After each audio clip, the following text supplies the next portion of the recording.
Hey guys, tonight we begin with one of the most romanticized yet brutally misunderstood aspects of the American frontier, the world of prostitution in the Wild West. So before you get comfortable, take a moment to like the video and subscribe. But only if you genuinely enjoy what I do here. And let me know in the comments where you're tuning in from and what time it is for you. It's always fascinating to see who's joining us from around the world. Now dim the lights, maybe turn on a fan for that soft background, huh? And let's ease into tonight's journey together.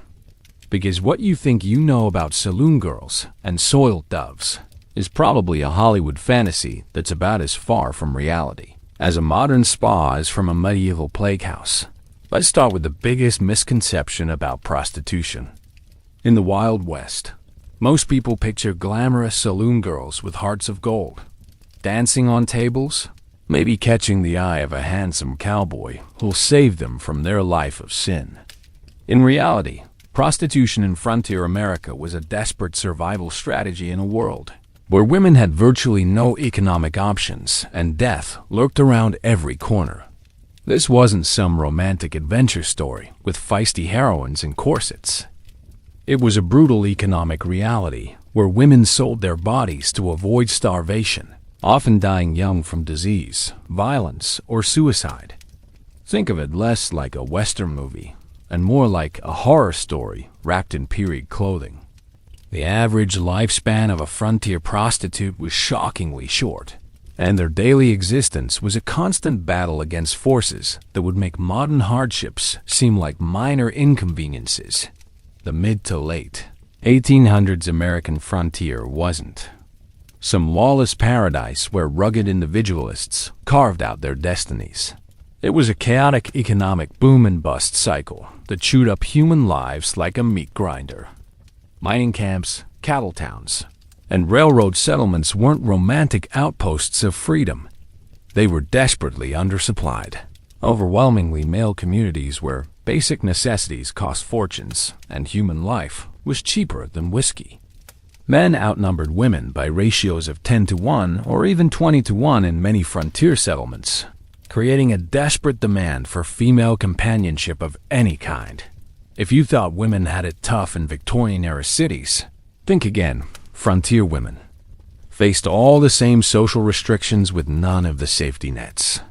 A woman couldn't own property in most territories, couldn't vote, couldn't practice most professions, and if she wasn't married, she was essentially economically invisible. Divorce was nearly impossible. Domestic violence was ignored by authorities, and a woman without male protection was considered fair game for exploitation. The economic opportunities for women were essentially limited to three options: marriage, if they could find a husband; domestic service, if they could find employment; or prostitution. Many women didn't choose prostitution as much as they were forced into it by circumstances: widowhood, abandonment, family debt, or simply arriving in a frontier town with no money and no connections. The lucky ones worked in established brothels with some protection. The unlucky ones worked the streets or in crude mining camp cribs where survival was measured in weeks, not years. Take the story of Mattie Silks, one of Denver's most successful madams in the 1870s. On the surface, she seemed to embody that romanticized vision, a shrewd businesswoman who owned multiple properties and commanded respect in a man's world. But dig deeper and you'll find a woman who survived multiple attempts on her life, fought bitter legal battles to keep her businesses running, and watched dozens of the women under her protection die from disease, violence, and despair. Mattie's rise to power wasn't some rags-to-riches success story. It was a calculated campaign of survival in a world that wanted to use her up and throw her away. She carried a pistol everywhere, hired armed guards for her establishments, and maintained a network of corrupt officials and lawmen who provided protection in exchange for money and services. One night in 1877, a rival madam named Katie Fulton tried to have Mattie killed by hiring a gunman to shoot her in her own parlor. Mattie survived, but the bullet lodged so close to her spine that she lived with chronic pain for the rest of her life. But here's the twist. Mattie was one of the successful ones. For every Mattie Silks who built a brothel empire, there were hundreds of women who never made it past their first winter on the frontier.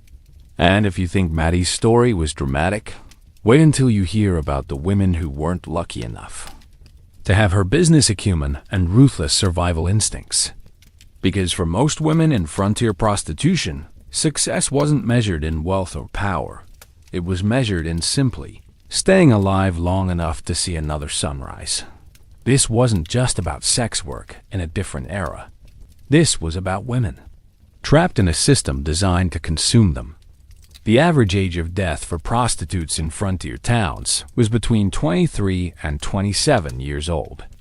They faced violence from customers, exploitation from pimps and madams, harassment from law enforcement, and diseases that could kill them within weeks of infection.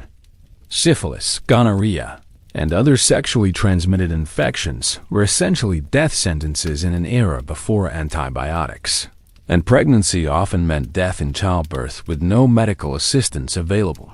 But the stakes went beyond individual survival. These women were canaries in the coal mine of American frontier society. Their treatment revealed the brutal contradictions of a culture that claimed to worship feminine virtue, while systematically destroying the women who deviated from narrow social expectations. Their stories illuminate how economic desperation, social hypocrisy, and institutional violence combined to create a meat grinder that destroyed lives while society looked the other way, creating a system of exploitation that would persist for generations. The women who entered frontier prostitution weren't just risking their lives. They were entering a world where their humanity itself was considered forfeit, where society simultaneously depended on their services and despised them for providing those very services. But individual stories of survival and exploitation were just the beginning of this nightmare. Behind every woman selling her body in a frontier town was an entire economic and social system built on their disposability.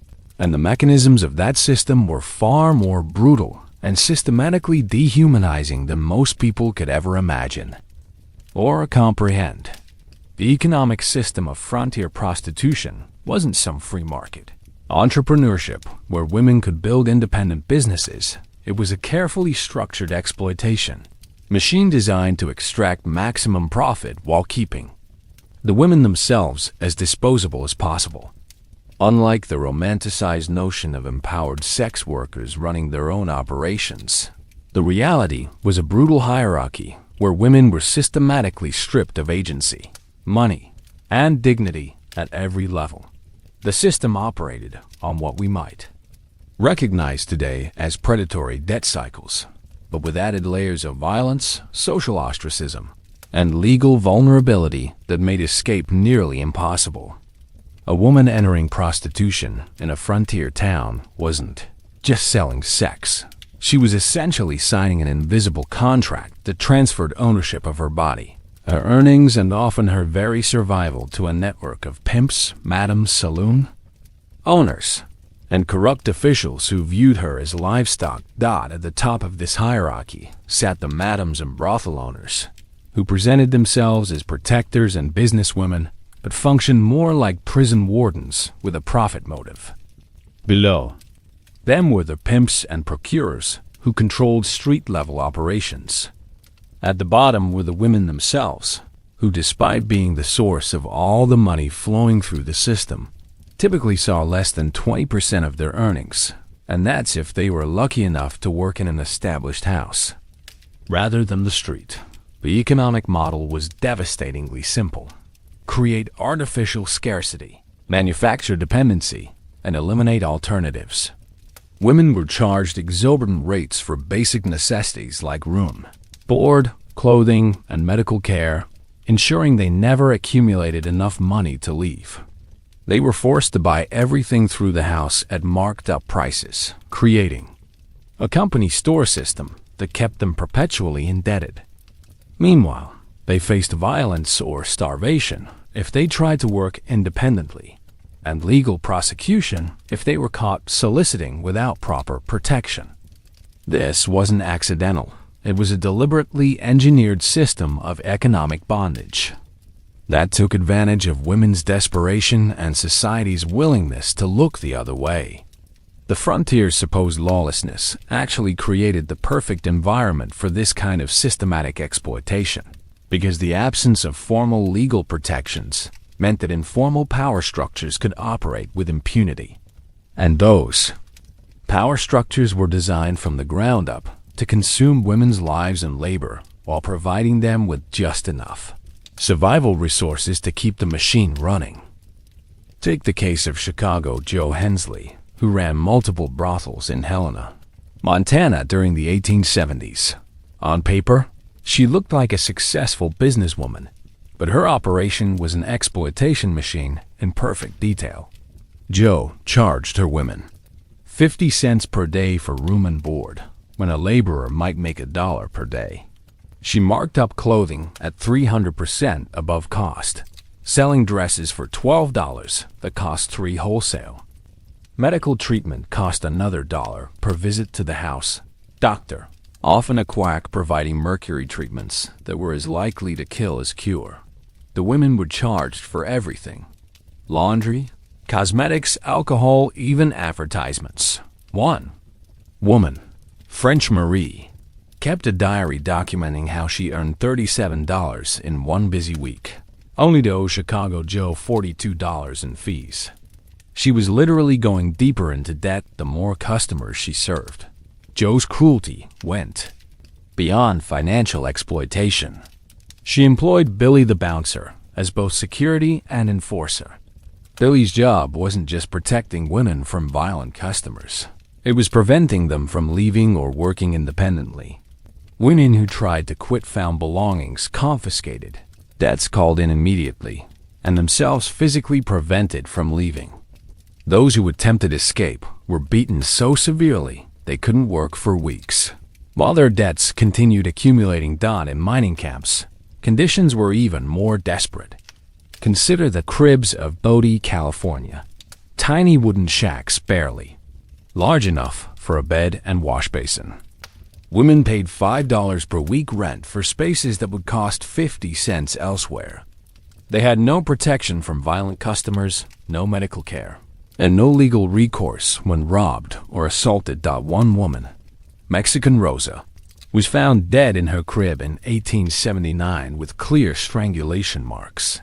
The sheriff noted she'd been robbed of $8, but made no effort to investigate her murder. Her body was buried in the Sinners Cemetery, unmarked ground for prostitutes and criminals. The crib owner simply rented to another desperate woman the following week. Even high-class establishments were brutal. San Francisco's Palace of Sin charged $25 weekly for room and board, plus additional fees for everything else. Women worked 7 days a week with no time off for illness. Pregnancy meant choosing between dangerous back-alley abortion or having children, immediately taken to orphanages. Account books from defunct brothels revealed the mathematical precision of this exploitation. Women earned $15 to $40 weekly, but after deducting expenses, most netted $2 to $8, barely enough to survive, never enough to escape. But the economic system wasn't uniformly exploitative. It contained contradictions that revealed just how complex and morally ambiguous frontier society really was. Some madams, particularly those who had worked as prostitutes themselves, did provide genuine protection and business opportunities for their women. The famous Pearl DeVere of Cripple Creek, Colorado, actually allowed her women to keep 60% of their earnings and provided them with medical care, legal assistance, and even business training for those who wanted to transition to other work. Yet, even protective madams like DeVere operated within a system that fundamentally dehumanized the women they employed. DeVere might have been kinder than Chicago Joe, but she still profited from women's bodies, still controlled their movements and associations, and still operated under the assumption that these women were temporary assets rather than human beings with long-term futures.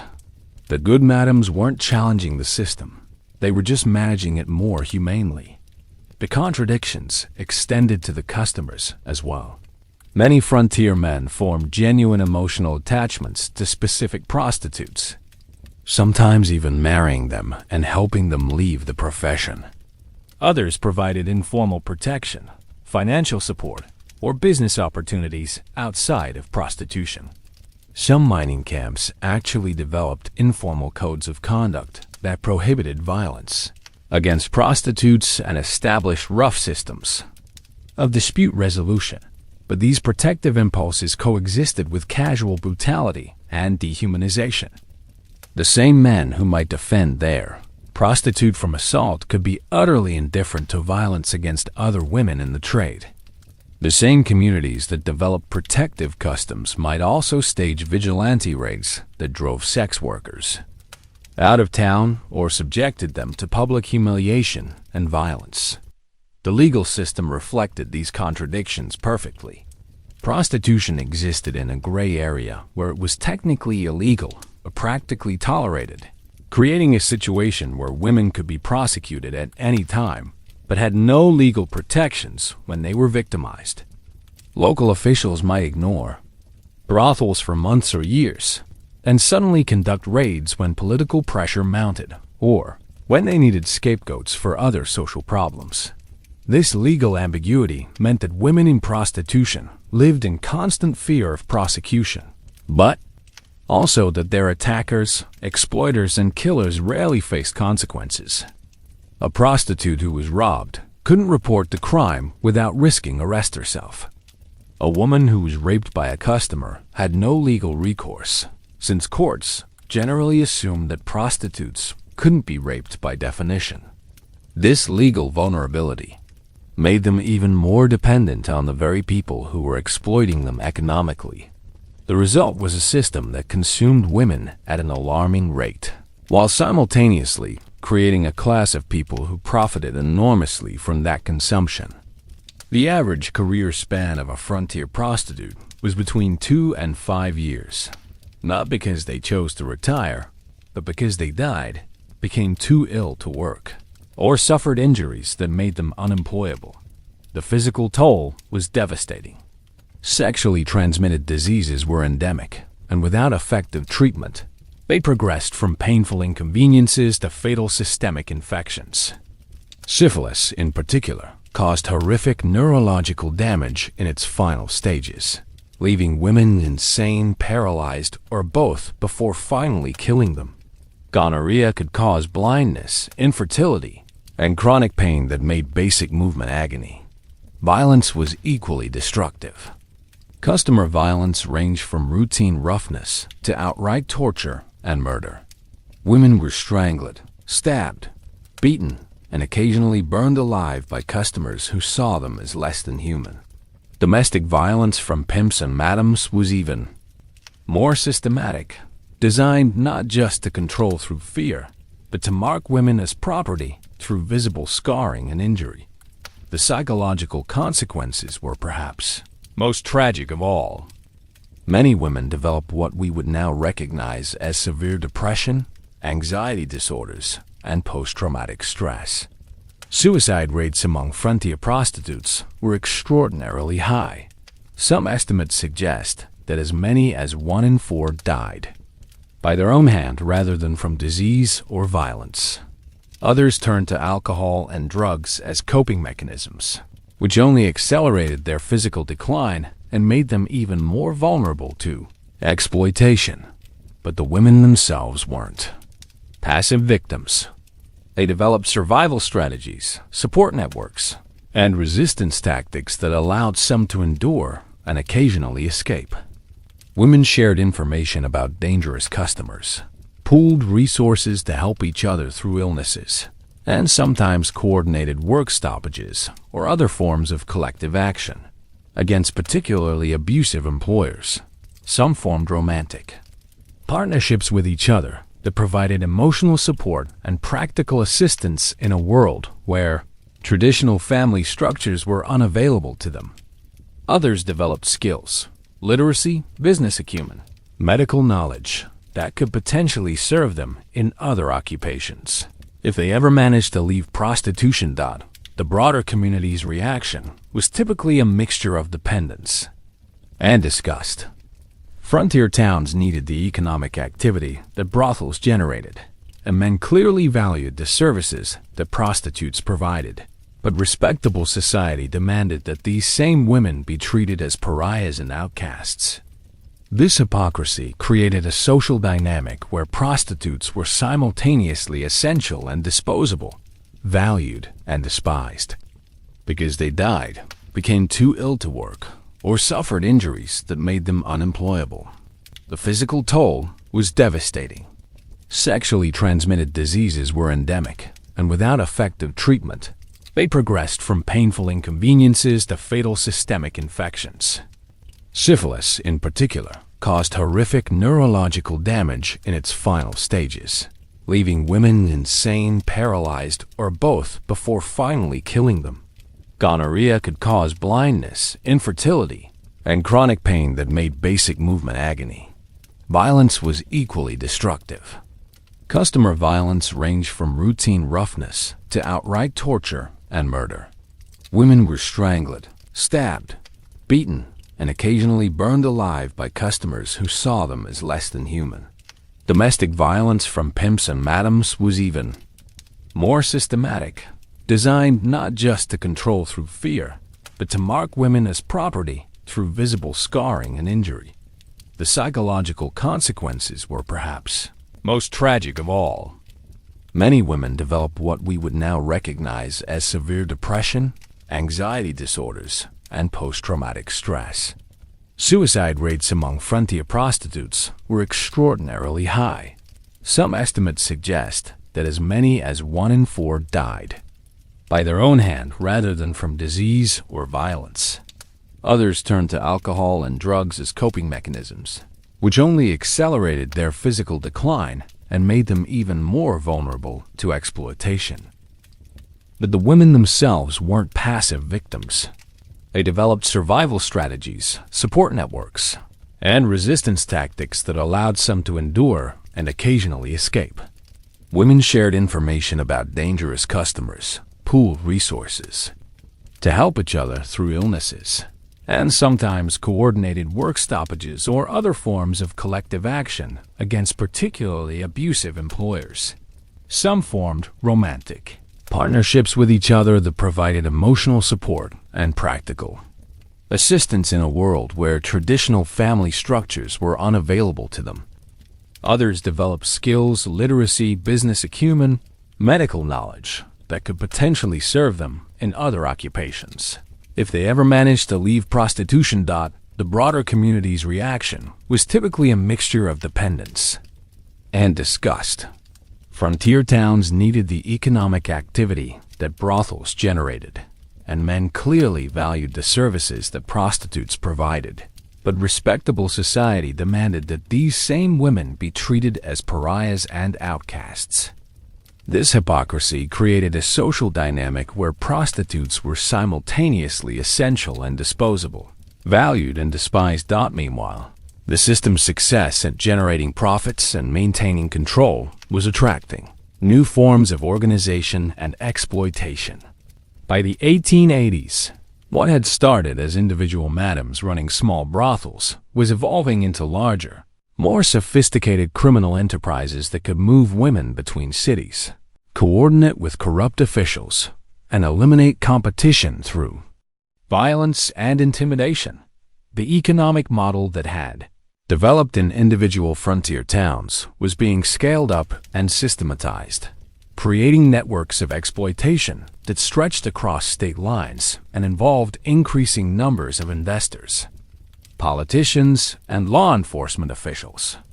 What had been local criminal enterprises were becoming regional criminal empires, and women caught in these systems found themselves with even fewer options for escape.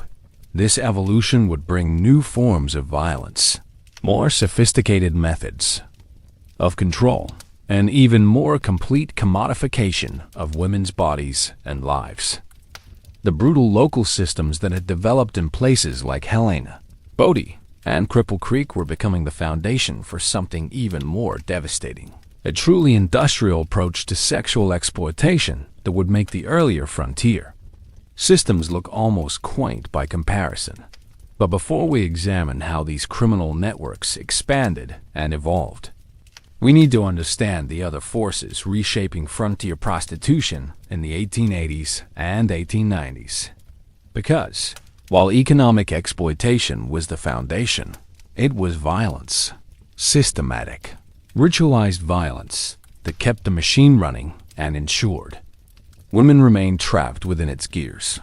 If economic exploitation was the foundation of frontier prostitution, then violence was the architecture that held the entire system together.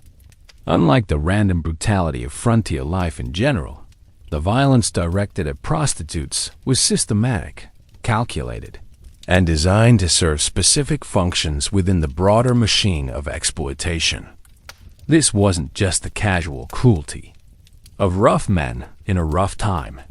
It was a deliberately engineered system of terror that used physical and psychological brutality to maintain control, enforce compliance, and eliminate resistance. The violence operated on multiple levels simultaneously.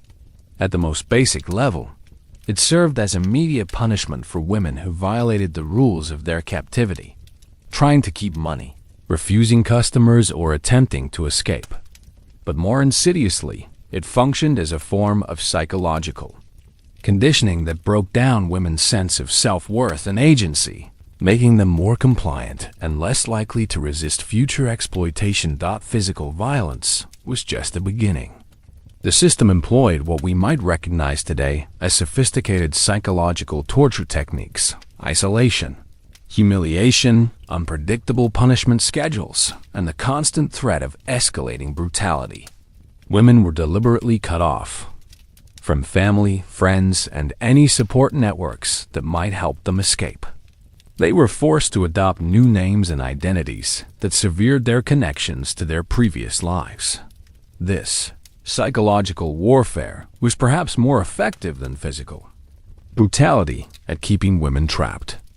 A broken arm heals, but a broken spirit can keep someone enslaved for years. The perpetrators understood this instinctively, even if they couldn't articulate the psychological principles they were employing. They knew that a woman who believed she deserved abuse was far less likely to seek help or attempt escape. The violence also served important social functions within the broader frontier community.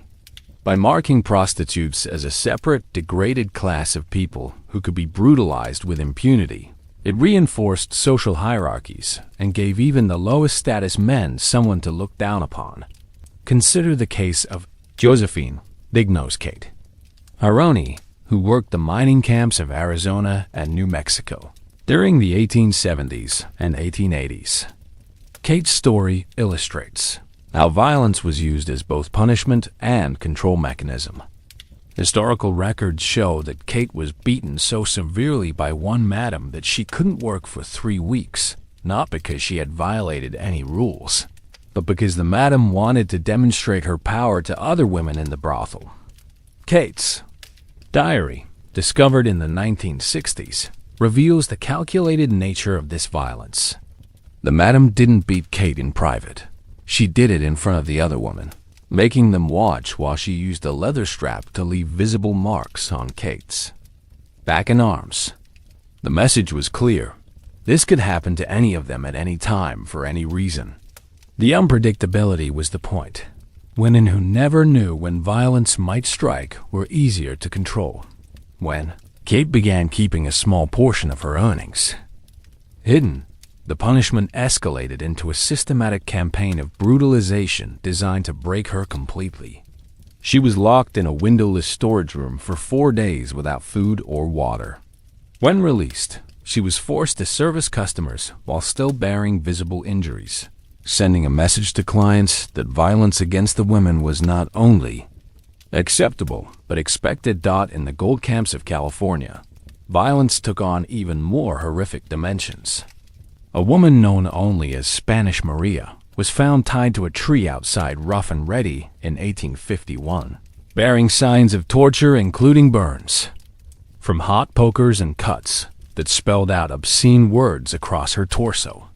The local newspaper noted matter-of-factly that she had been disciplined for theft, and that her owner had posted notices that she was available for customers at reduced rates until her injuries healed. The systematic nature becomes even clearer.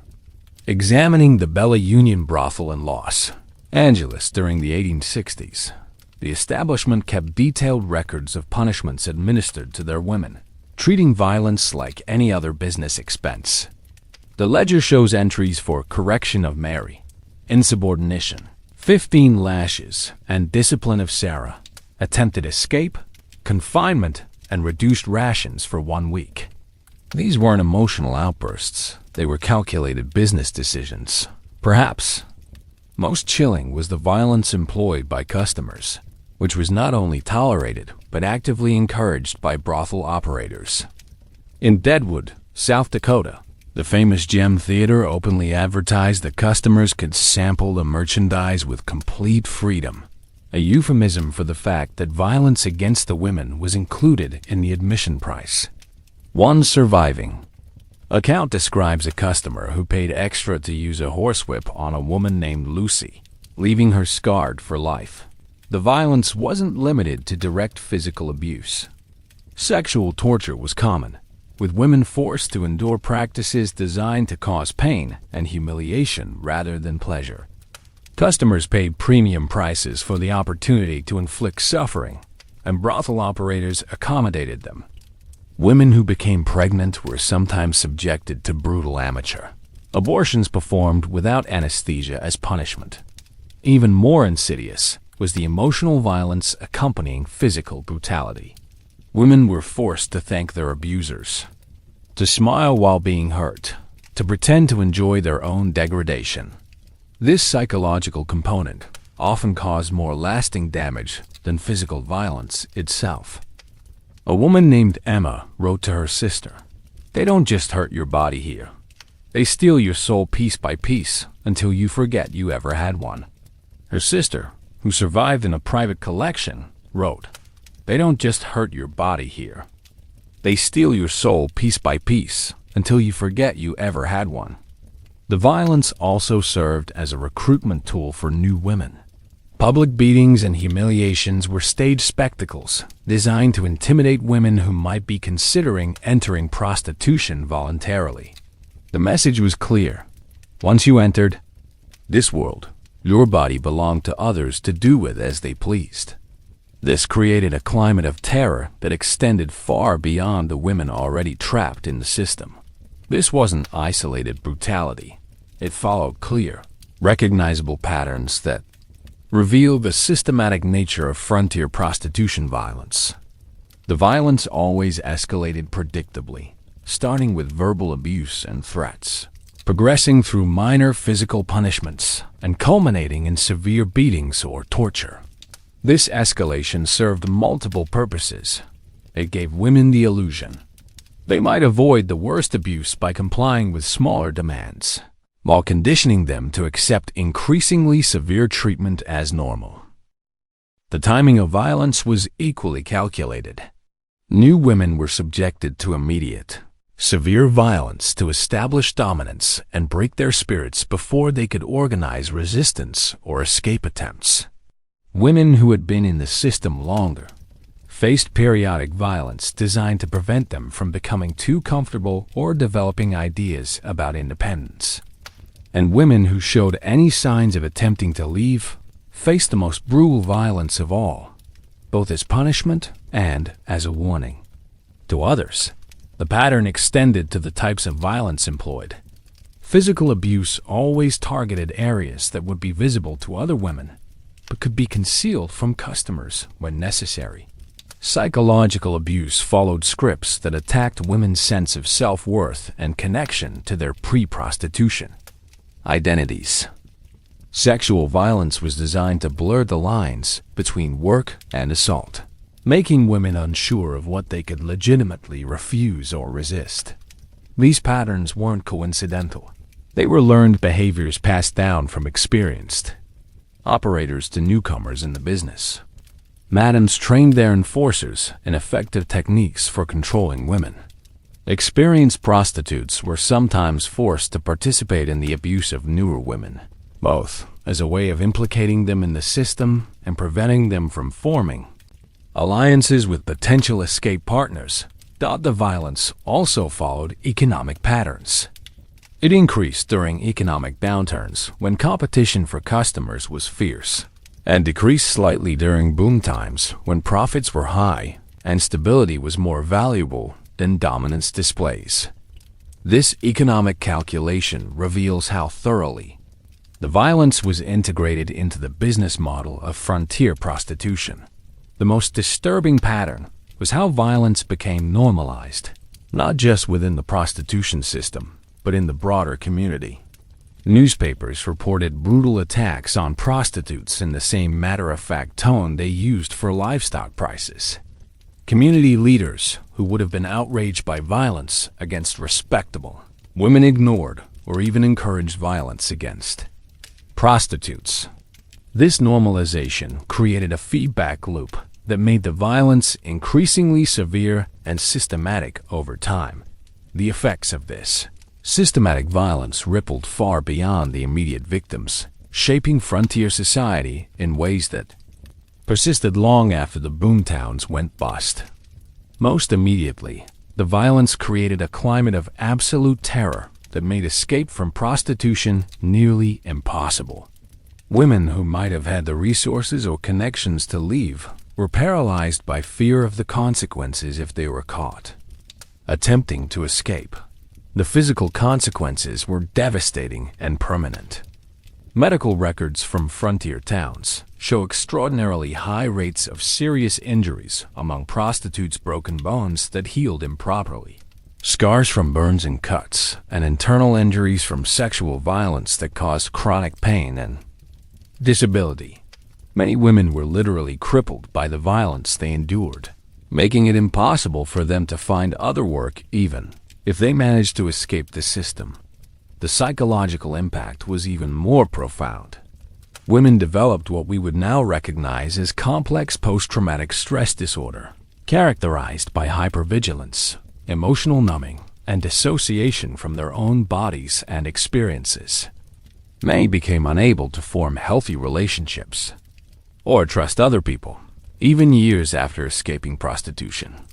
The suicide rate among former prostitutes remained elevated throughout their lives, suggesting that the psychological damage was often permanent.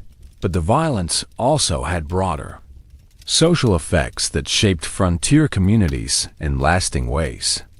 It normalized brutality against women in general, creating a culture where domestic violence and sexual assault were more common and more accepted. Men who learned to view prostitutes as objects to be brutalized carried those attitudes into their relationships with wives and daughters. The violence also served important economic functions that benefited the broader community, even as it destroyed individual lives. It kept labor costs low by ensuring that women couldn't organize for better conditions or wages. It provided entertainment for customers who paid premium prices for the opportunity to inflict suffering. And it created a system of social control that kept all women in line by demonstrating the consequences of stepping outside acceptable boundaries. Perhaps most insidiously, the violence created a class of people who were essentially outside the protection of law and society. This precedent made it easier to justify violence against other marginalized groups, Native Americans, Mexican immigrants, Chinese workers, by placing them in the same category as prostitutes. The dehumanization of prostitutes became a template for the dehumanization of anyone the community decided to exclude from full membership. Yet even as this systematic violence was reaching its peak of efficiency and brutality in the 1880s, other forces were beginning to reshape the landscape of frontier prostitution. The same industrialization and organization that had made the violence more systematic was also creating new opportunities for profit and expansion that would dwarf the small-scale operations of individual madams and brothel owners. By the 1890s, what had been local systems of exploitation were connecting into regional and national networks that could move women between cities, coordinate with political machines, and operate on a scale that individual operators could never achieve. The violence that had developed to control women in isolated frontier towns was about to become the foundation for criminal enterprises that stretched across the continent. But this expansion would bring its own contradictions and complications. As prostitution became more organized and profitable, it also became more visible to reformers, law enforcement, and political interests that had previously ignored it. The very success of the violence-based control system was about to create conditions for its own transformation into something even more complex. By the winter of 1887, the brutal system of frontier prostitution had reached a breaking point in Butte, Montana, a copper mining boomtown where the convergence of massive wealth, desperate poverty, and systematic violence created conditions for one of the most shocking incidents in the history of American sex trafficking. The town's red light district, known locally as the Line, had become a virtual prison where over 200 women were held under conditions that made the earlier frontier brothels look almost humane by comparison. The crisis that would expose the true horror of industrialized prostitution began with what seemed like a routine business transaction. Josephine Diamond Joe Murphy, who controlled most of the line's operations, had arranged to purchase 15 young women from a trafficking network that stretched from Chicago to San Francisco. These weren't voluntary sex workers seeking better opportunities. They were kidnapped girls, some as young as 14, who had been drugged, transported across state lines, and sold like livestock to the highest bidder. What made this particular transaction different was the involvement of Marcus Daly, one of Butte's copper kings, who had grown tired of the chaotic violence that characterized the town's prostitution trade. Daly didn't object to the exploitation of women. He objected to the inefficiency. He wanted the line reorganized along industrial principles with standardized pricing, quality control, and streamlined operations that would maximize profits, while minimizing the kind of spectacular violence that might attract unwanted attention from federal authorities. But Daly's corporate approach to human trafficking put him on a collision course with the existing power structure, particularly Diamond Joe Murphy, who had built her empire on the very chaos and violence that Daly wanted to eliminate. Murphy understood that her control depended on keeping the women terrified and isolated, while Daly saw terror as a wasteful business expense that reduced productivity and increased overhead costs. The tension between these two approaches, Murphy's personal reign of terror versus Daly's industrial efficiency, created a powder keg that would explode in February 1887, when a failed escape attempt by one of the trafficked girls would trigger a cascade of violence that would leave dozens dead and expose the full scope of the trafficking network to shocked investigators. The incident would reveal not just the local horror of the line, but the national scope of organized sexual exploitation that connected frontier brothels to urban vice districts, corrupt politicians, and legitimate businesses across the country. The crisis began on February 14, 1887, when a 16-year-old girl known only as Little Mary, her real name was never recorded, managed to escape from Diamond Joe Murphy's main brothel on Mercury Street. Mary had been kidnapped from a Chicago orphanage 6 months earlier and transported to Butte in a shipment of girls that Murphy had purchased for $500 each. Unlike the older women who had been broken by years of abuse, Mary still retained enough hope and desperation to attempt what everyone knew was impossible: escape from the line. Mary's flight through the snow-covered streets of Butte in the morning should have ended like all the others: recapture within hours, followed by a public beating designed to discourage similar attempts. But Mary had stolen something during her escape that changed everything. Diamond Joe's account ledger, which contained detailed records of every transaction in the trafficking network, including the names of prominent businessmen, politicians, and law enforcement officials who were either customers or partners in the operation. When Murphy's enforcers tracked Mary to a boarding house where she had sought refuge, they found her in the company of Thomas McKenna, a young newspaper reporter who had been investigating rumors about the trafficking network. McKenna had convinced Mary to hand over the ledger in exchange for his promise to expose the entire operation and help her escape to safety. But Murphy's men arrived before either of them could leave the building. What happened next transformed a routine recovery operation into a bloodbath that would shock even Butte's violence-hardened residents.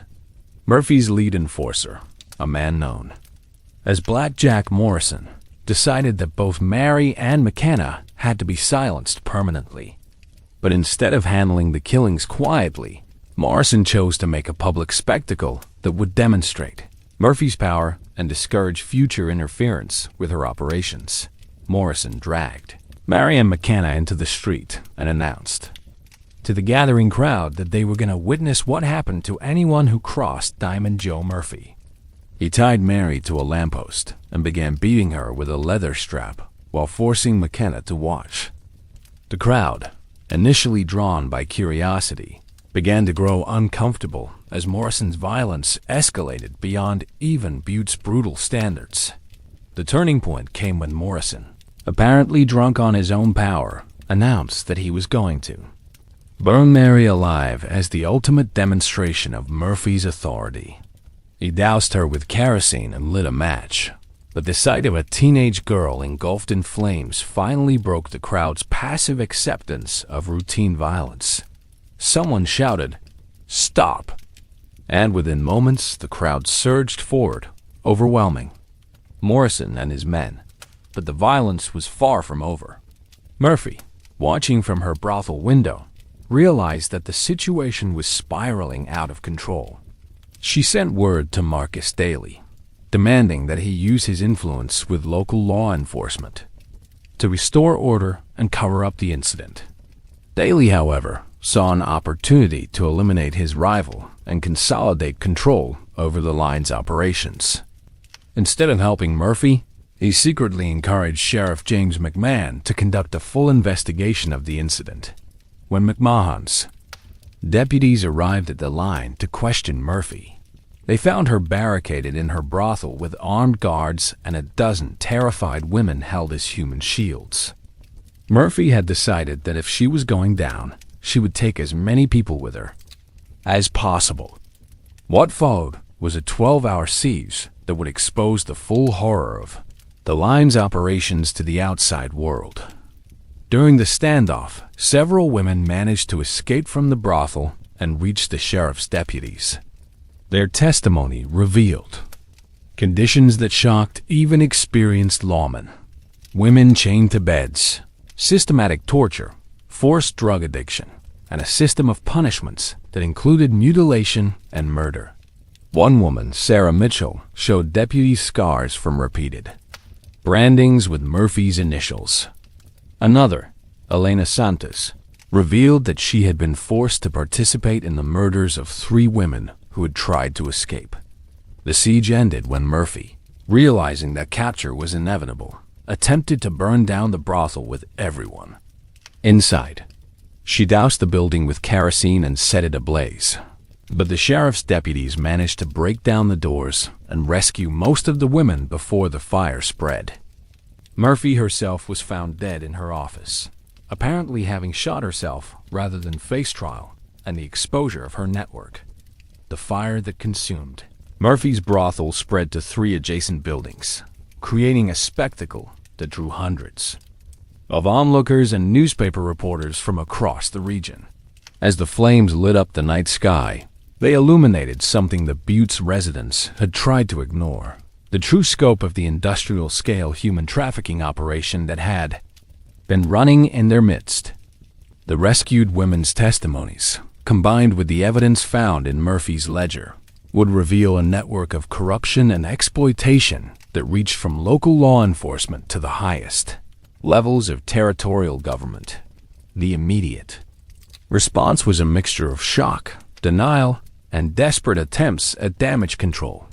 Marcus Daly, rather than celebrating his rival's elimination, found himself scrambling to distance his business empire from any connection to the trafficking network. The ledger that little Mary had stolen contained evidence of Daly's financial involvement in several brothel operations, including payments for special services and loans used to purchase trafficked women.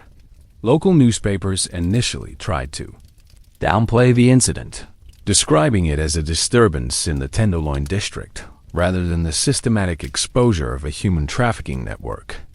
But McKenna's newspaper, the Butte Miner, had managed to photograph several pages of Murphy's ledger before the siege began, and they published excerpts that named specific customers and political partners.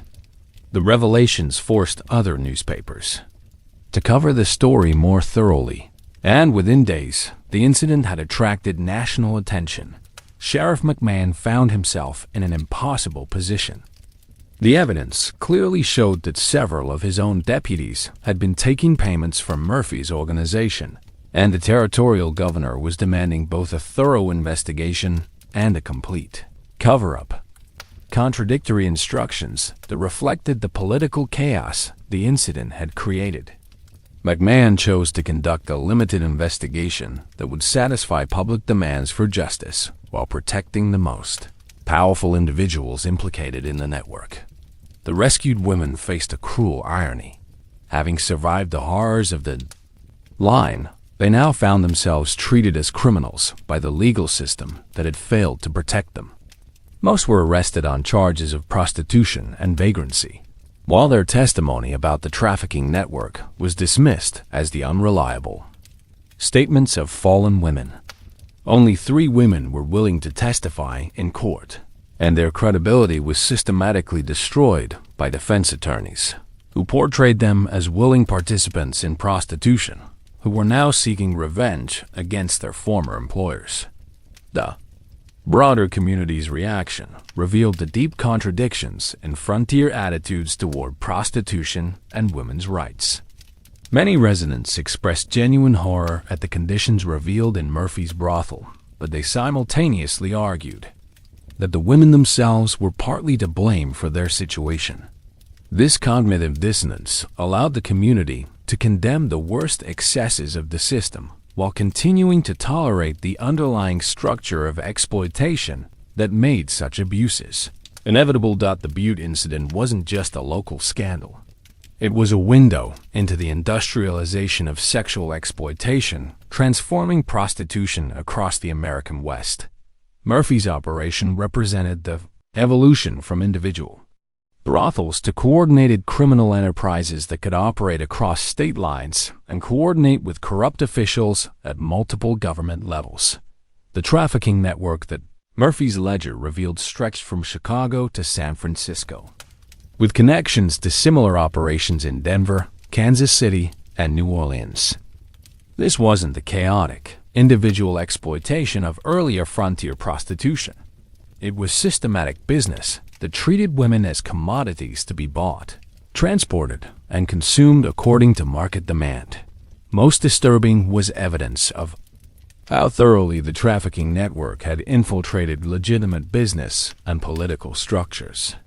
The ledger showed payments to judges, territorial legislators, federal marshals, and prominent businessmen who weren't just customers but active partners in the trafficking operation. This corruption made prosecution nearly impossible and ensured that similar networks could continue operating with minimal interference. The incident also revealed how violence had evolved from a tool of individual control to an instrument of corporate policy. Murphy's organization employed systematic torture, not just to control individual women, but to maintain market dominance and eliminate competition. The violence had become industrialized, standardized, and integrated into the business model in ways that made earlier frontier brutality look almost personal by comparison. Perhaps most chillingly, the investigation revealed that Murphy's network was just one of several similar operations based in different Western cities. The industrial approach to sexual exploitation that had developed in isolated mining camps was being scaled up and coordinated into a national system of human trafficking that would persist well into the 20th century. These weren't isolated incidents. The lives of these supporting characters were interwoven in ways that revealed complex networks of complicity and resistance that surrounded frontier prostitution. The relationships between these individuals created webs of power, corruption, and occasional mercy that shaped how the system operated on a day-to-day basis. Doc Whitman and Judge Murphy, for example, had developed a profitable partnership that streamlined the legal and medical aspects of trafficking operations.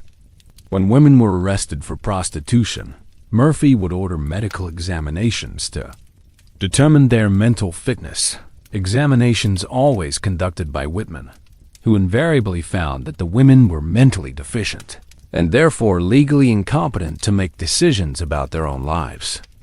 This legal fiction allowed Murphy to assign guardianship of the women to their pimps and madams, creating a veneer of legal protection for what was essentially slavery.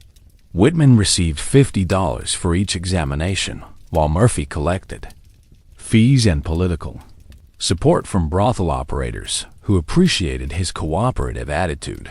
But this partnership became complicated when both men began secretly helping women escape from the system they were simultaneously maintaining. Whitman would sometimes diagnose women as having consumption or other serious illnesses that required them to be removed from brothel work, while Murphy would occasionally declare women cured of their mental deficiency and legally competent to make their own decisions. These mercy interventions created tension between the two men, as each suspected the other of undermining their profitable arrangement. But neither could openly discuss their humanitarian activities without exposing their own involvement in trafficking. Operations. Captain Bradley's relationship with Sister Mary Catherine created another layer of complexity in these interconnected stories. Bradley's cavalry unit was responsible for maintaining order in the territory around Sister Mary Catherine's mission, which meant he was aware of her activities, helping women escape from prostitution. According to military records, Bradley was supposed to report such activities to civilian authorities, since helping fugitive debtors escape was technically a crime.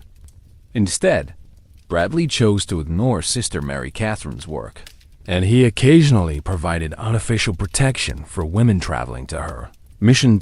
The relationship deepened when Bradley began secretly funding Sister Mary Catherine's operation through a complex arrangement involving military supply contracts. Bradley would order supplies for the fort from merchants who were instructed to deliver part of their shipments to Sister Mary Catherine's mission. The merchants, who were often involved in the prostitution trade themselves, saw this as a form of insurance. Helping some women escape provided cover for their continued involvement in trafficking operations, since they could point to their charitable contributions as evidence of their moral character. Perhaps most revealing was the network that connected all these characters through their relationships with the same trafficked women. A woman known as Red Annie had interactions with every one of these supporting characters. During her 3-year ordeal in the frontier prostitution system, she was first examined by Doc Whitman when she arrived in Deadwood, declared mentally incompetent by Judge Murphy when she tried to escape, recaptured by soldiers under Captain Bradley's command, and finally helped to escape by Sister Mary Catherine. Red Annie's story, preserved in letters she wrote years later, reveals how each of these individuals justified their role in her exploitation and eventual rescue. Whitman convinced himself that his medical examinations were protecting women from worse treatment, even as he was legally enabling their enslavement. Murphy believed that his legal proceedings provided due process protections, despite the fact that the outcomes were predetermined. Bradley saw his military involvement as maintaining order and protecting civilians, even though he was actively participating in human trafficking. Sister Mary Catherine viewed her rescue work as saving souls, even though she was operating within a system that created the need for such rescues in the first place. The interconnected nature of these stories reveals how the prostitution system created moral compromise at every level of frontier society. No one could remain completely clean while operating within the system, but individuals could choose how deep their complicity went and whether they would look for opportunities to mitigate the harm they were enabling. The system corrupted everyone. It touched, but it also created space for individual acts of mercy and resistance that occasionally allowed women to escape its grasp. To understand frontier prostitution, you have to understand the broader cultural context that made such systematic exploitation possible. Daily life on the frontier was characterized by extreme gender imbalance, social isolation, and the absence of traditional community structures that might have provided protection for vulnerable individuals. The mining camps, cattle towns, and railroad settlements where prostitution flourished were overwhelmingly male environments, where women of any kind were scarce and valuable commodities.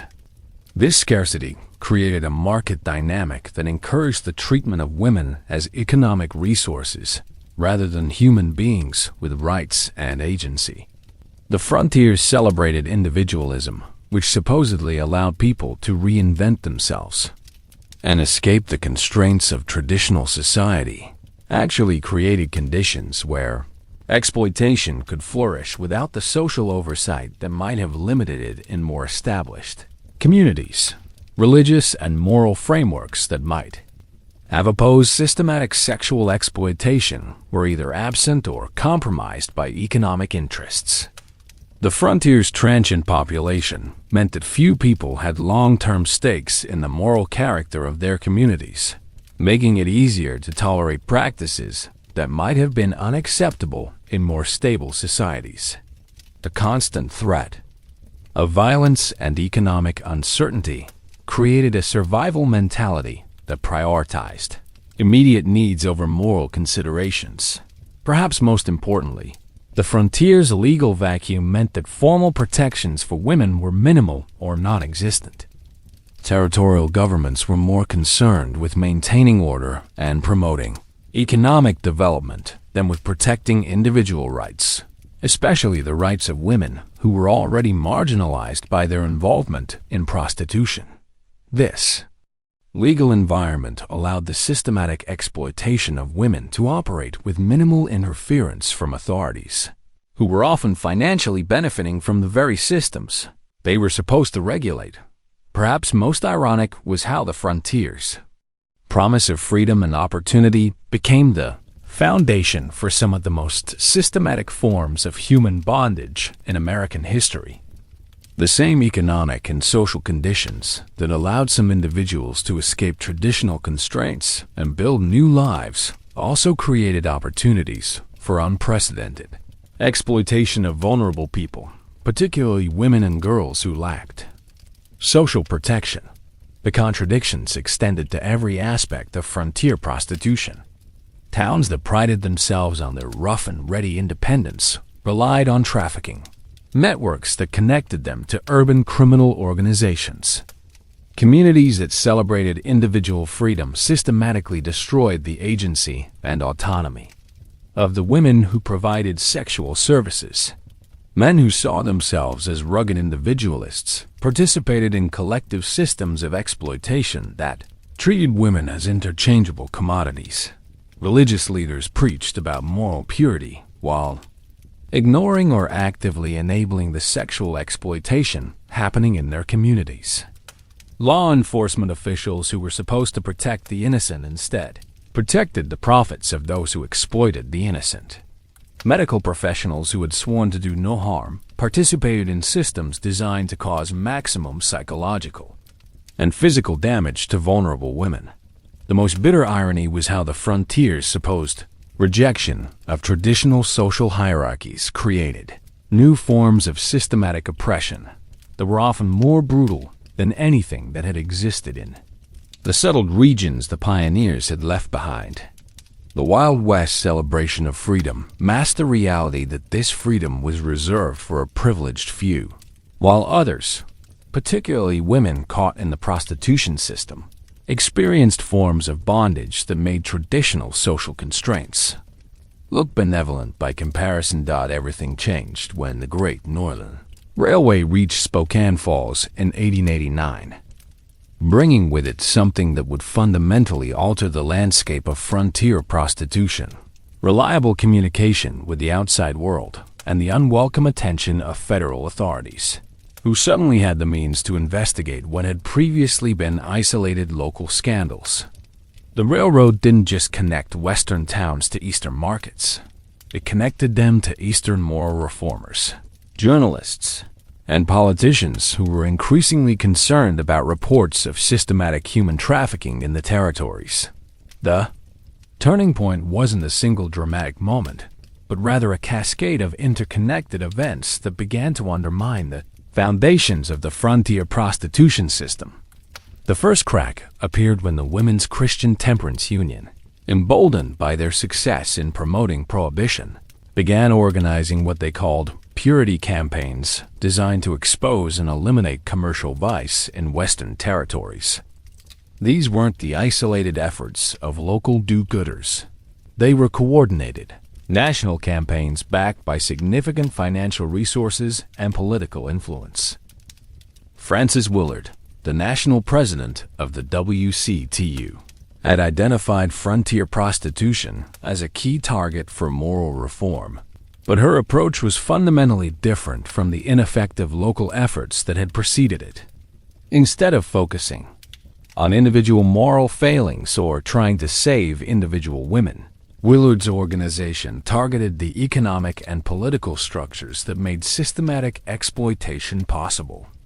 They investigated financial networks, exposed corrupt officials, and most dangerously for the trafficking operations, they began documenting the interstate nature of the sex trade in ways that could trigger federal prosecution. The second major factor was the increasing sophistication of newspaper journalism and the growing market for sensational stories about Western vice and corruption. The same railroad networks that allowed reformers to coordinate their efforts also allowed newspapers to share information and build national audiences for stories about frontier scandals. What had once been local incidents that could be contained through intimidation or bribery now became national news stories that attracted attention from federal authorities. But perhaps most importantly, the economic conditions that had made frontier prostitution so profitable were beginning to change. The boom and bust cycles of mining and railroad construction were giving way to more stable forms of economic development, including agriculture, manufacturing, and tourism. These new economic activities required different kinds of communities: stable, family-oriented settlements that would attract long-term residents rather than transient mail workers. The shift created a fundamental conflict between the old frontier economy, which had depended on exploitable populations of desperate people, and the new territorial economy, which required respectability and social order to attract investment and permanent settlement. Territorial governments found themselves caught between their historical dependence on vice-related revenues and their need to present themselves as civilized communities worthy of statehood. This transition period created unprecedented opportunities for change, but it also made the trafficking networks more dangerous and desperate. As their traditional operating environment began to disappear, the criminal organizations that controlled frontier prostitution became more violent, more centralized, and more willing to use extreme measures to protect their operations. The result is a period of intensifying conflict between reformers and traffickers that would reshape the entire system. The transformation didn't happen overnight.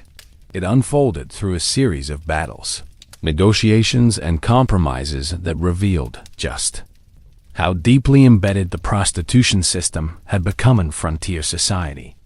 The process began in 1890, when the WCTU launched what they called the Great Western Crusade, a coordinated campaign to document and expose trafficking networks across multiple territories simultaneously. The crusade strategy was brilliant in its simplicity. Instead of trying to rescue individual women or shut down individual brothels, they focused on following the money. WCTU investigators, many of them women who could gain access to information that male investigators couldn't obtain, began mapping the financial networks that connected brothels to banks, transportation companies, and territorial governments. They discovered that what appeared to be local vice operations were actually sophisticated interstate businesses with connections to organized crime networks in major cities. The first major victory came in Helena, Montana, where WCTU investigators, working with federal postal inspectors, uncovered evidence that territorial officials were using the U.S. mail system to coordinate trafficking operations between cities. This made it a federal crime, giving authorities jurisdiction that local corruption couldn't undermine.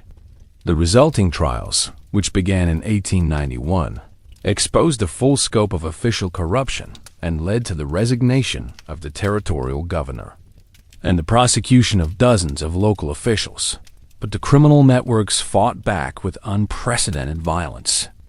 In Butte, WCTU organizers received death threats, and several were physically attacked by men hired by brothel operators. In Virginia City, reformers found their meetings disrupted by organized mobs, and their printing equipment was repeatedly destroyed. Most disturbingly, several women who had agreed to testify against trafficking networks were murdered in what were obviously professional killings, designed to intimidate other potential witnesses. The violence backfired by attracting national attention and federal intervention. When 3 WCTU organizers were killed in an obvious assassination in Billings in 1892, Eastern newspapers covered the story extensively, portraying the incident as evidence that Western territories were controlled by criminal organizations rather than legitimate governments. This coverage made territorial statehood politically impossible until the violence was brought under control. The federal response was swift and decisive. The U.S. Marshal Service established a special task force specifically to investigate interstate trafficking networks, and they were given extraordinary powers to override local law enforcement when necessary. More importantly, the federal government made it clear that territories would not be considered for statehood until they could demonstrate effective control over organized crime within their borders. This created powerful incentives for territorial governments to cooperate with reform efforts, even when many officials were personally benefiting from the trafficking networks. The promise of statehood, with its accompanying federal funding, political representation, and economic opportunities, outweighed the short-term profits from vice operations. One by one, territorial governments began withdrawing protection from trafficking networks and cooperating with federal investigations. The criminal organizations adapted by becoming more centralized and professional. Instead of relying on local political corruption, they began operating more like modern organized crime families, with clear hierarchies, standardized procedures, and the ability to move operations quickly when law enforcement pressure became too intense. This made them more efficient but also more vulnerable to coordinated law enforcement efforts. The breakthrough came in 1893, when federal investigators managed to infiltrate the Chicago-based organization that was supplying women to trafficking networks throughout the West. The investigation, led by a female postal inspector named Mary Catherine Sullivan, who went undercover as a trafficked woman, provided detailed evidence of how the networks operated and who controlled them. Sullivan's investigation revealed that the Western trafficking networks were part of a national system that extended into every major city in the country. The evidence she gathered led to coordinated raids in 12 cities simultaneously, resulting in the arrest of over 200 people and the rescue of more than 400 women and girls who were being held against their will. The mass arrests effectively destroyed the old trafficking networks, but they didn't eliminate prostitution. They transformed it. The new system that emerged was more decentralized, less violent, and more dependent on economic coercion rather than physical force. Women were still exploited, but the massive, prison-like brothels of the frontier era gave way to smaller operations that were harder to detect, but also less profitable for their operators. The change also created new opportunities for women who had previously been trapped in the system. The destruction of the centralized networks meant that women could more easily escape and start new lives. And the growing reform movement provided support systems that hadn't existed during the height of the trafficking era.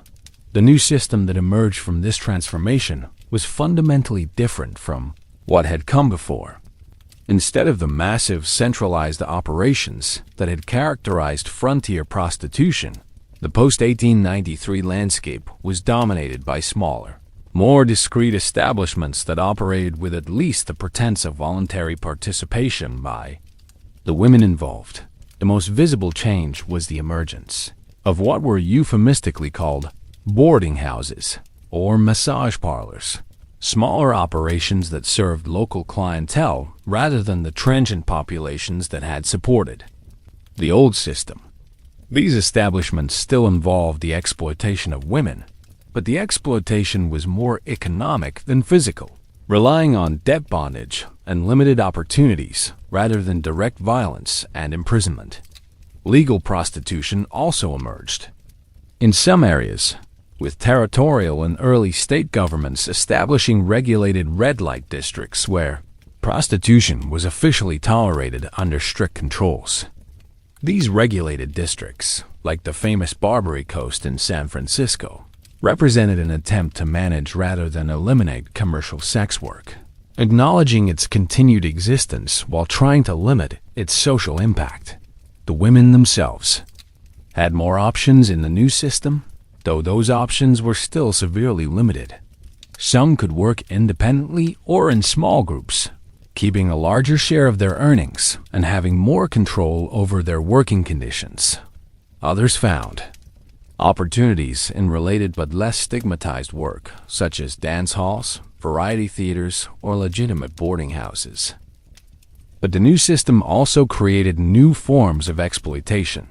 The decentralized nature of post-1893 prostitution made it harder for women to organize collectively or seek help from authorities. The pretense of voluntary participation made it easier for society to ignore ongoing exploitation, since women were supposedly choosing their circumstances rather than being obviously coerced. The economic incentives had also changed in ways that created different but persistent vulnerabilities. While women were less likely to be physically imprisoned, they were more likely to be trapped by debt, addiction, or lack of alternative opportunities. The new system was less dramatically brutal than what had come before, but it was also more subtly persistent, creating forms of exploitation that could continue indefinitely without attracting the kind of attention that had ultimately brought down the frontier trafficking networks. Was this change positive? The answer depends on your perspective and time frame. In the short term, the destruction of the frontier trafficking networks was undoubtedly beneficial for the hundreds of women who were directly rescued from conditions of sexual slavery. The reduction in systematic violence and the emergence of alternatives to prostitution created opportunities that hadn't existed before, but the longer-term effects were more ambiguous. The new system was less visible and therefore less likely to generate the kind of public outrage that might have led to more fundamental changes.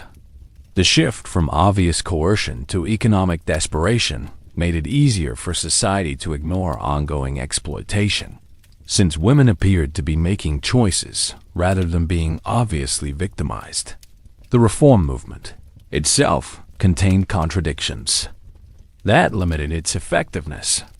Many reformers were more concerned with moral purity than with women's rights or economic justice, and their solutions often involved punishing women for their involvement in prostitution rather than addressing the conditions that made prostitution attractive or necessary. Perhaps most significantly, the changes of the 1890s addressed the symptoms of systematic sexual exploitation without addressing its root causes: economic inequality, limited opportunities for women, and social attitudes that treated women's bodies as commodities to be bought and sold. The transformation was real and meaningful, but it was also incomplete, leaving many of the fundamental problems unsolved. The transformation of Western prostitution created opportunities for new types of entrepreneurs and organizations that would shape the industry's evolution throughout the early 20th century. These new players operated in the gray areas between legal and illegal commerce, developing more sophisticated and sustainable business models that could survive in the changed regulatory environment. The most significant new players were what law enforcement officials began calling circuit madams, women who operated networks of small establishments across multiple communities rather than single large brothels in one location. These operators, like the infamous Diamond Tooth Lil Murphy, developed sophisticated systems for moving women between locations to avoid detection, coordinating with corrupt officials in multiple jurisdictions, and maintaining the appearance of legitimate businesses while actually running prostitution operations. Diamond Tooth Lil's organization, which operated throughout Montana, Idaho, and eastern Washington between 1895 and 1910, represented the new model of post-reform prostitution.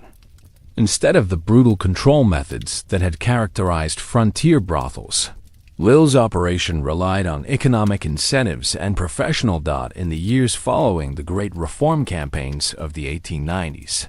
The landscape of Western prostitution underwent a dramatic transformation that revealed both the successes and limitations of the moral crusade that had destroyed the frontier trafficking networks.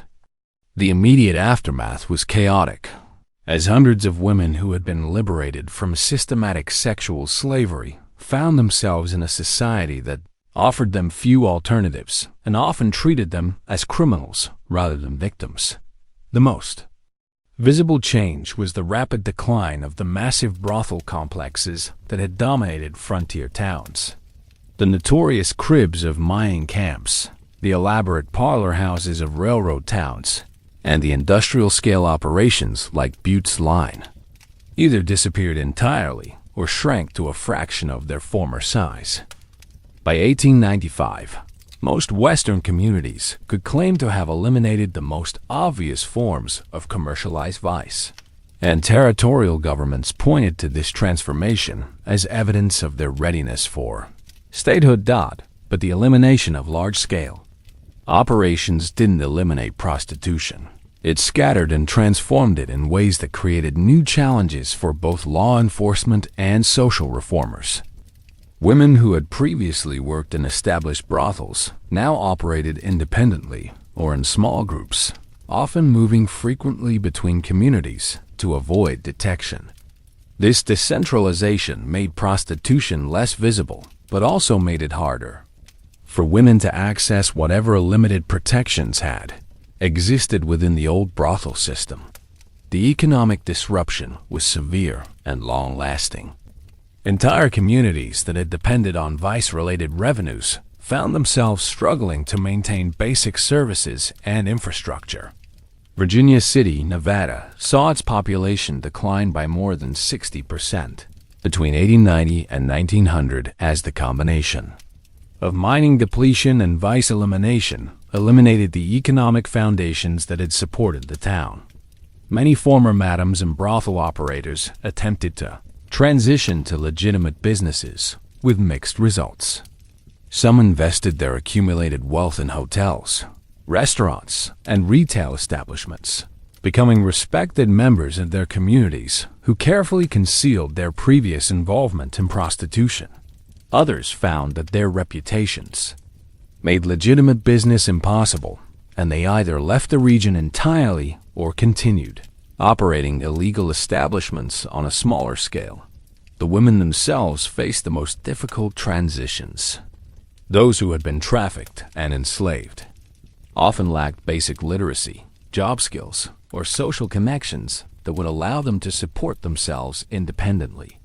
Reform organizations provided some assistance, but their help usually came with strict moral conditions that many women found difficult to accept.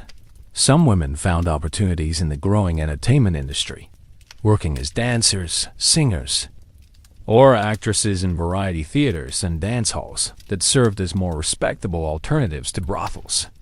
Others married customers or other men they met, though these marriages were often motivated more by economic necessity than romantic attachment, and frequently ended in abandonment or abuse when the women's backgrounds became known.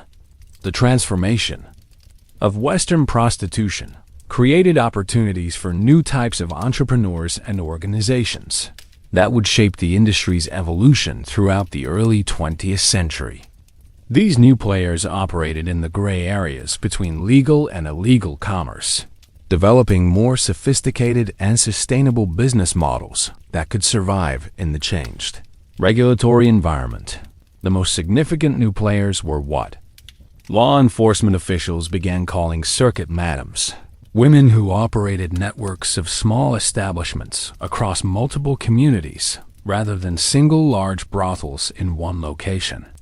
These operators, like the infamous Diamond Tooth Lil Murphy, no relation to the earlier Diamond Joe Murphy, developed sophisticated systems for moving women between locations to avoid detection, coordinating with corrupt officials in multiple jurisdictions, and maintaining the appearance of legitimate businesses while actually running prostitution operations. Diamond Tooth Lil's organization, which operated throughout Montana, Idaho, and eastern Washington between 1895 and 1910, represented the new model of post-reform prostitution. Instead of the brutal control methods that had characterized frontier brothels, Lil's operation relied on economic incentives and professional management techniques. Women in her network received better treatment, kept a larger share of their earnings, and had more control over their working conditions. But they were also bound to the organization through complex debt arrangements and exclusive contracts that made independent work nearly impossible. The railroad companies themselves became major players in the evolving prostitution industry, though they maintained careful distance from direct involvement. Railroad officials discovered that they could profit significantly from prostitution-related travel without technically operating brothels themselves. They established hospitality services that arranged accommodations and entertainment for traveling businessmen, coordinated with local establishments to provide guides for visitors, and even operated special cars on certain routes that functioned as mobile brothels. The most innovative railroad-related operation was the Traveling Palace, a specially equipped train car that operated on the Northern Pacific Line between 1897 and 1903. The car was ostensibly a luxury accommodation for wealthy travelers, but it actually functioned as a high-class mobile brothel that could move between jurisdictions to avoid regulatory interference. The operation was finally shut down when a U.S. senator's son was found dead in the car under suspicious circumstances, creating a scandal that forced federal intervention. Urban criminal organizations also began extending their operations into Western communities, bringing more sophisticated organizational methods and greater financial resources than local operators could match. The Chicago-based Torrio organization, which would later evolve into Al Capone's crime syndicate, established Western operations as early as 1896, focusing initially on supplying women and providing protection services to local brothel operators. These urban organizations introduced new levels of violence and intimidation to Western prostitution. but they also brought professional management techniques that made operations more efficient and less likely to attract unwanted attention. They established standardized pricing, quality control measures, and customer service protocols that transformed prostitution from a crude frontier vice into a more sophisticated form of commercial entertainment. Perhaps most significantly, the urban organizations began integrating prostitution with other forms of illegal commerce, particularly gambling and bootlegging. This integration created more stable revenue streams and made the operations more resilient to law enforcement pressure, since authorities would have to eliminate multiple forms of vice simultaneously to shut down the criminal enterprises. The new players also included legitimate businesses that found ways to profit from prostitution without directly participating in it. Hotel owners, restaurant operators, and transportation companies developed symbiotic relationships with prostitution operations, providing services and facilities while maintaining plausible deniability about the nature of their customers' activities. These indirect participants often became the most powerful influences on how prostitution evolved, since they had strong incentives to encourage forms of commercial sex work that complemented rather than competed with their legitimate businesses. Their influence pushed the industry toward more discreet, upscale operations that can attract wealthy customers without creating the kind of public disturbances that might threaten other businesses. Despite the dramatic changes brought about by the reform campaigns of the 1890s, many of the fundamental problems that had characterized frontier prostitution persisted in new forms.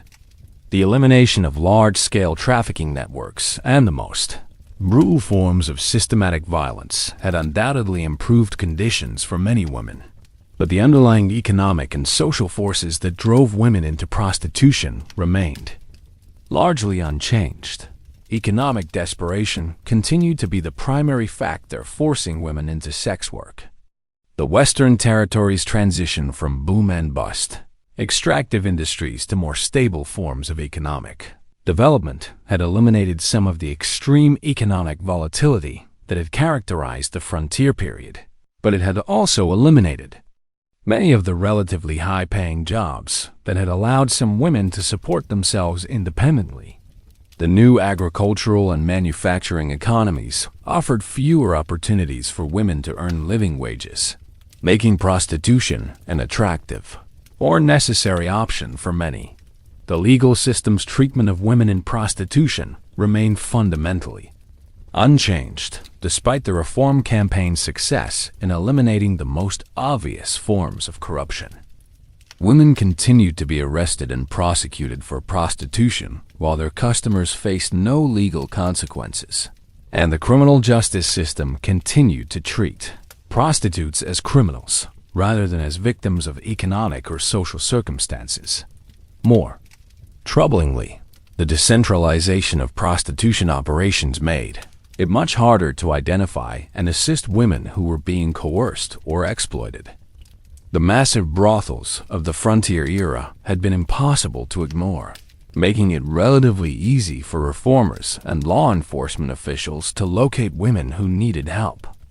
The smaller, more discreet operations that emerged after 1895 were much harder to monitor, and women working in isolation had fewer opportunities to seek help or coordinate resistance efforts. The reform movement itself had begun to fracture along ideological lines that limited its effectiveness in addressing persistent problems. Some reformers continued to focus on moral purity and the complete elimination of commercialized vice, while others began to advocate for harm reduction approaches that would improve conditions for women in prostitution rather than trying to eliminate the industry entirely. These competing approaches often worked at cross purposes, with moral reformers opposing practical measures that might have improved women's safety and working conditions. Law enforcement agencies struggled to adapt to the changed landscape of prostitution operations. The tactics that had been effective against large, centralized brothels were largely useless against small, mobile operations that could easily relocate when pressure increased. Police departments lacked the resources and expertise to conduct the kind of long-term investigations that would be necessary to shut down the new criminal networks. And corruption remained a persistent problem, even in supposedly reformed jurisdictions. Perhaps, most significantly, public attention had largely moved on to other issues, leaving the remaining problems of prostitution to fester without adequate oversight or resources for solutions. The dramatic success of the anti-trafficking campaigns had created a public perception that the problem had been solved, making it politically difficult to justify continued investment in addressing the more subtle forms of exploitation that persisted in the post-reform era, compared to the brutal frontier systems of the 1870s and 1880s.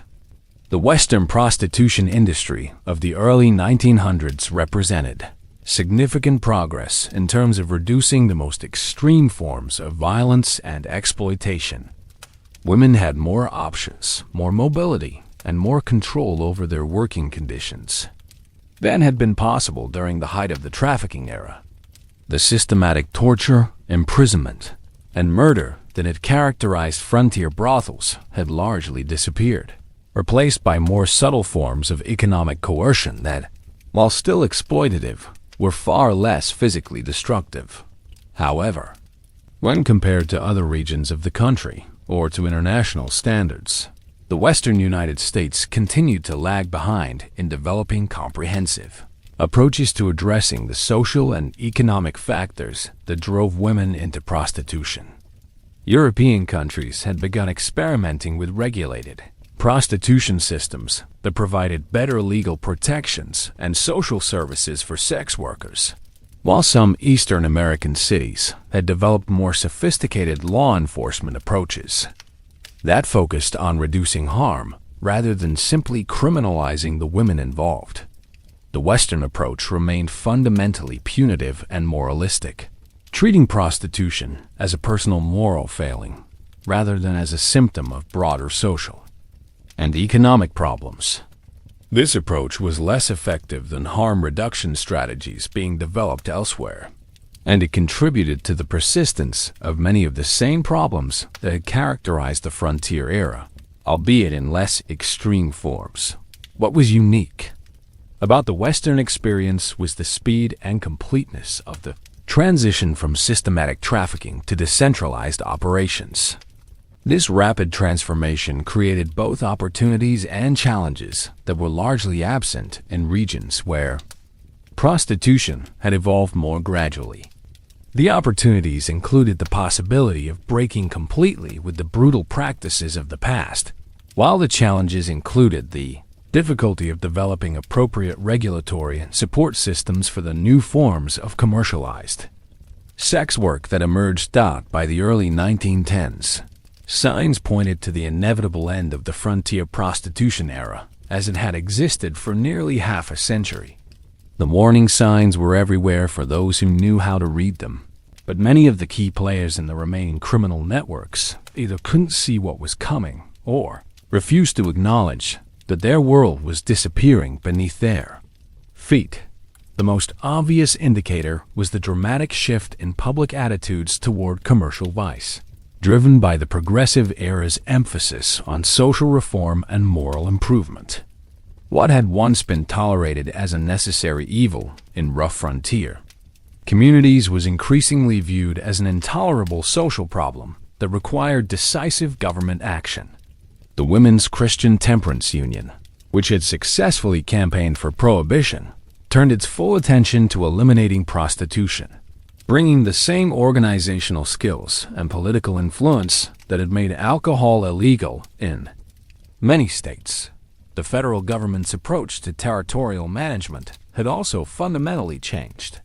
The laissez-faire attitude that had allowed local communities to regulate vice as they saw fit was being replaced by more direct federal oversight and standardized legal frameworks.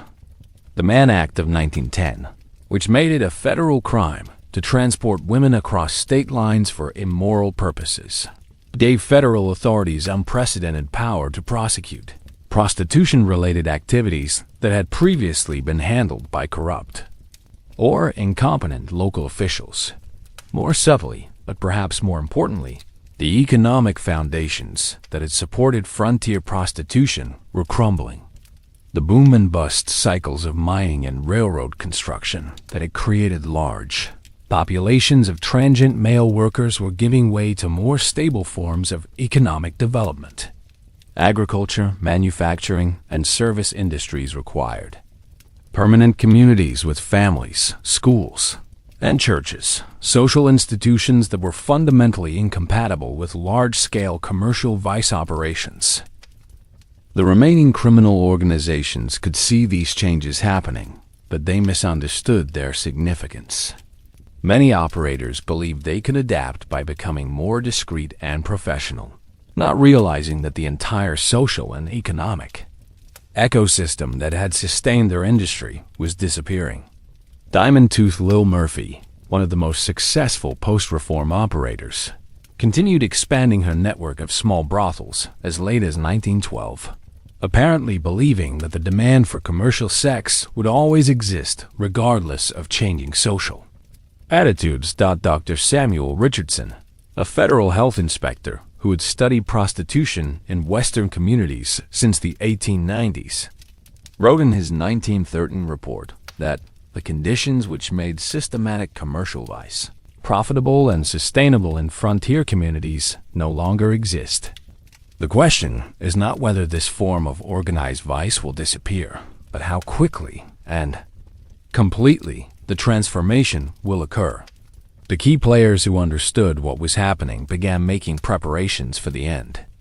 Some criminal operators liquidated their assets and moved to urban areas where different forms of vice were still profitable. Others attempted to transition to legitimate businesses, though their criminal backgrounds made this difficult. Operations. The remaining criminal organizations could see these changes happening, but they misunderstood their significance.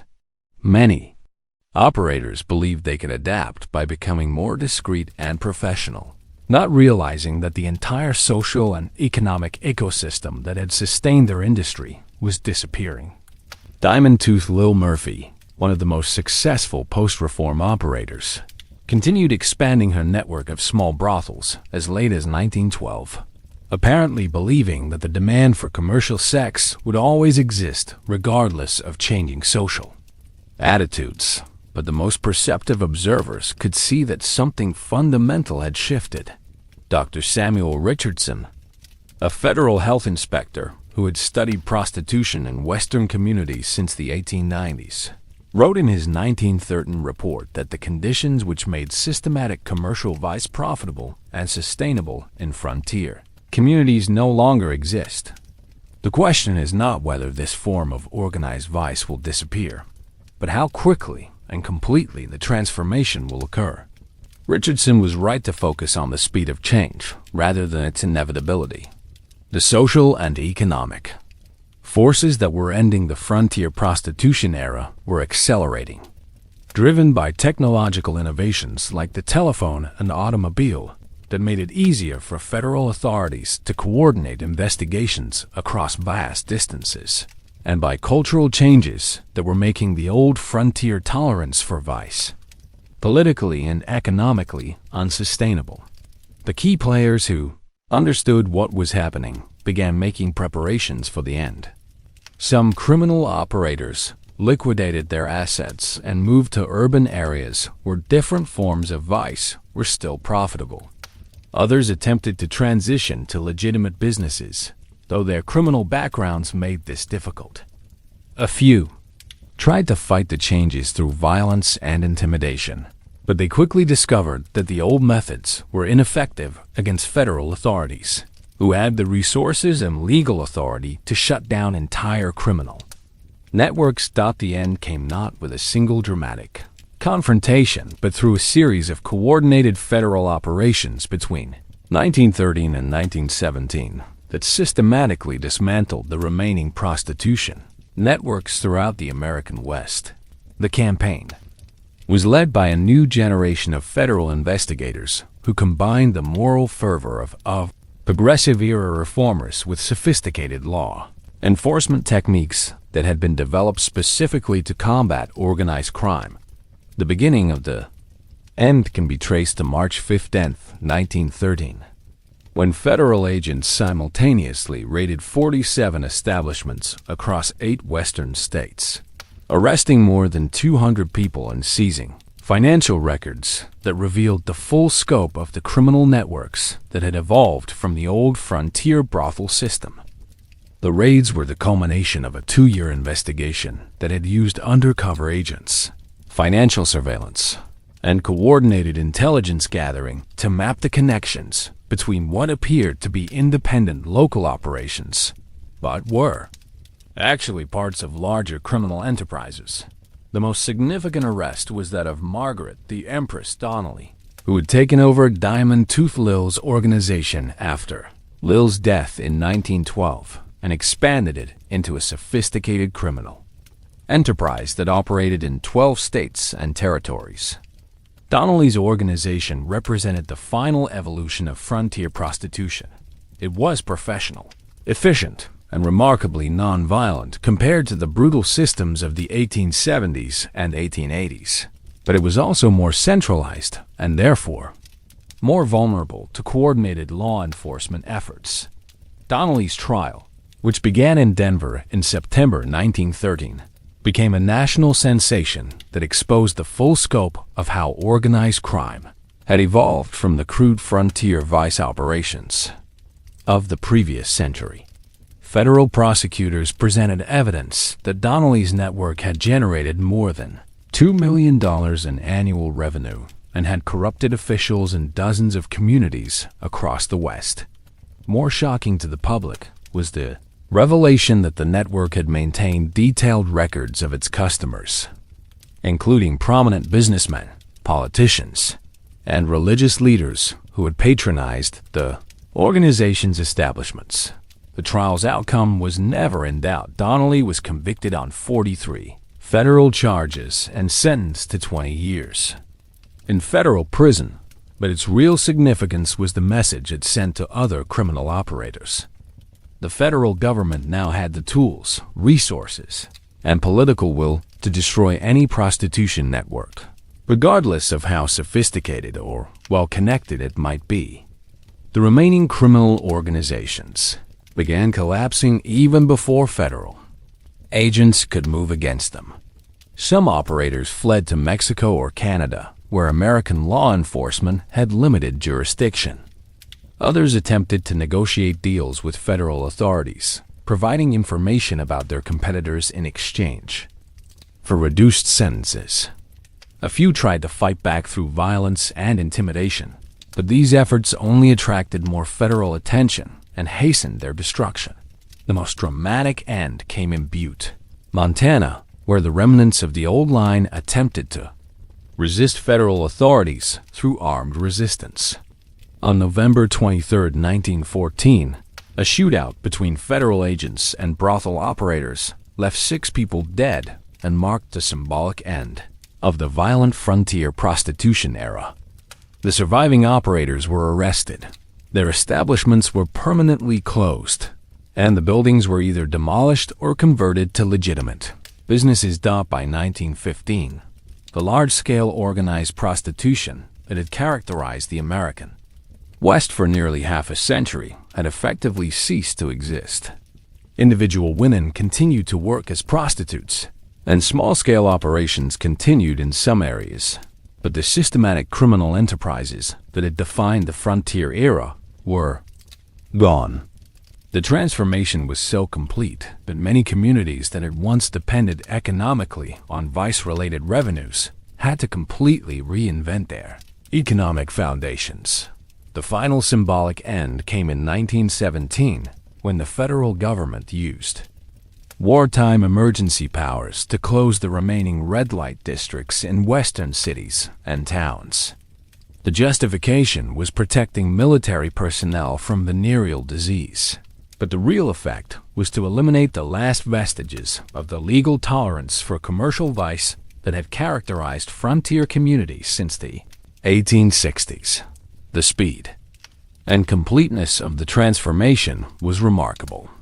In less than 5 years, a form of organized crime that had seemed permanently embedded in Western society had been completely eliminated. The success demonstrated the power of coordinated federal law enforcement efforts, but it also revealed how dependent the old system had been on the specific social and economic conditions of the frontier era. The frontier prostitution system ended because the fundamental conditions that had created and sustained it no longer existed. The transformation wasn't just about law enforcement success or moral reform campaigns. It was about the complete social and economic transformation of the American West from a frontier region to an integrated part of modern American society. The most important factor was the elimination of the extreme gender imbalances that had characterized frontier communities. As Western territories became states and developed more stable economies, they began attracting families rather than individual male workers. The mining camps, railroad towns, and cattle settlements that had created desperate demand for commercial sex were being replaced by agricultural communities, manufacturing centers, and growing cities with more balanced populations and conventional social structures. Economic changes were equally significant. The boom and bust cycles that had created large populations of transient workers with disposable income were giving way to more stable forms of economic development. The new Western economy required long-term investment, reliable labor forces, and respectable communities that could attract families and businesses. Large-scale vice operations were incompatible with these economic requirements, making them liabilities rather than assets for community development. Technological advances also played a crucial role.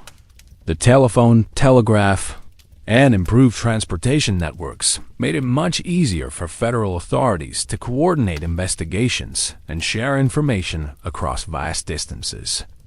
The same technologies that made legitimate business more efficient also made criminal enterprises more vulnerable to law enforcement efforts. Criminal operators could no longer rely on geographic isolation to protect their operations from outside interference. The peers. Federal government's capacity and willingness to intervene in local affairs had increased dramatically. The progressive movement had created political support for federal action against social problems that had previously been considered local issues. The Mann Act and other federal legislation gave authorities the legal tools they needed to prosecute crimes that crossed state boundaries, eliminating the jurisdictional problems that had protected many criminal enterprises. Perhaps most importantly, the cultural attitudes that had tolerated frontier prostitution as a necessary evil had changed. The progressive era's emphasis on moral reform and social improvement made large-scale vice operations politically and socially unacceptable. Communities that had once welcomed brothels as sources of revenue and entertainment now saw them as obstacles to respectability and economic development. The combination of these factors created conditions where frontier prostitution couldn't survive. The system hadn't been defeated by external forces. It had been rendered obsolete by the transformation of the society that had created it. The immediate aftermath of frontier prostitution's end was a period of awkward adjustment as Western communities tried to reinvent themselves and erase the evidence of their vice-ridden pasts. Many towns that had once proudly advertised their entertainment districts now worked frantically to eliminate any trace of their former tolerance for commercial vice, demolishing old brothel buildings and rewriting their official histories to emphasize their moral and religious foundations. The economic impact was severe but temporary for most communities. Towns that had depended heavily on vice-related revenues faced budget shortfalls and population declines, but those with diversified economies or good access to transportation networks were able to transition to legitimate forms of economic development. Communities that had been entirely dependent on vice operations, however, often became ghost towns or declined into permanent economic stagnation. Law enforcement agencies found themselves dealing with new types of problems as former prostitution. Operators moved into other forms of criminal activity. Some became involved in bootlegging operations during Prohibition, while others moved to urban areas where they contributed to the development of organized crime networks that would dominate American vice for the next several decades. The women who had worked in the frontier prostitution system faced perhaps the most difficult adjustments. Those who had managed to save money or develop other skills often successfully transitioned to legitimate work or marriage, but many found themselves without resources or options in communities that now refused to acknowledge their existence. Some moved to urban areas where anonymity was easier to maintain, while others simply disappeared from historical records entirely. Contemporary observers were struck by how quickly and completely the transformation occurred. Within a decade, communities that had once featured elaborate red light districts had become respectable family-oriented towns that seemed to have no connection to their recent past. The speed of the change suggested that the old system had been more fragile than anyone had realized. The legacy of frontier prostitution shaped American society in ways that extended far beyond the red light districts and mining camps where it originated. The systematic exploitation and violence that characterized the frontier era established patterns of organized crime, political corruption, and social attitudes toward women's sexuality that would persist well into the 20th century and beyond. Most immediately, the criminal organizations that had controlled frontier prostitution didn't simply disappear when their original operations were shut down. They evolved and adapted to new circumstances. Many of the organizational techniques, financial networks, and corruption strategies that had been developed to manage large-scale prostitution operations were transferred to other forms of illegal commerce, particularly bootlegging during Prohibition. The Chicago-based crime syndicate that would eventually be controlled by Al Capone had direct organizational and personnel connections to the trafficking networks that had operated throughout the West during the 1880s and 1890s. The law enforcement techniques that had been developed to combat frontier prostitution also had lasting influence on American policing. The coordinated multi-jurisdictional investigations that had been pioneered during the campaign against Western trafficking networks became the template for federal law enforcement efforts against organized crime throughout the 20th century. The use of financial surveillance, undercover operations, and interstate cooperation that had proven effective against prostitution networks was later applied to combating bootlegging, gambling, and drug trafficking. Perhaps more significantly, the frontier prostitution era established legal precedents that would shape American attitudes toward commercial sex for generations. The Mann Act and other federal legislation that had been created to combat interstate trafficking created a legal framework that treated all forms of commercial sex as inherently criminal, regardless of the circumstances or consent of the participants. This approach, which focused on criminalizing the women involved rather than addressing the economic and social conditions that made prostitution attractive or necessary, would dominate American policy towards sex work throughout the 20th century. The social attitudes that had emerged during the frontier era also had profound and lasting effects on American culture. The Madonna-whore dichotomy that had allowed frontier communities to simultaneously exploit and despise prostitutes became deeply embedded in American attitudes toward women's sexuality.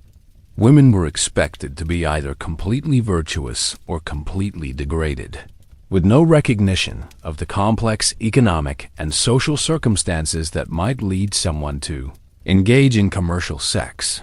These attitudes were reinforced by the way that frontier prostitution was remembered and mythologized in popular culture. The romanticized version of frontier history that emerged in the early 20th century either completely ignored prostitution or portrayed as a colorful but harmless aspect of Western life. This sanitized version of history made it easier for American society to avoid confronting the systematic violence and exploitation that had actually characterized the frontier era. The frontier prostitution era established patterns of economic exploitation that would be replicated in other industries and contexts. The debt bondage systems, company store arrangements, and systematic wage theft that had characterized frontier brothels became common features of many legitimate businesses, particularly those that employed vulnerable or marginalized workers. The techniques for isolating workers, controlling their movements, and preventing them from organizing that have been perfected in frontier prostitution were later applied to migrant agricultural workers, factory employees, and other groups.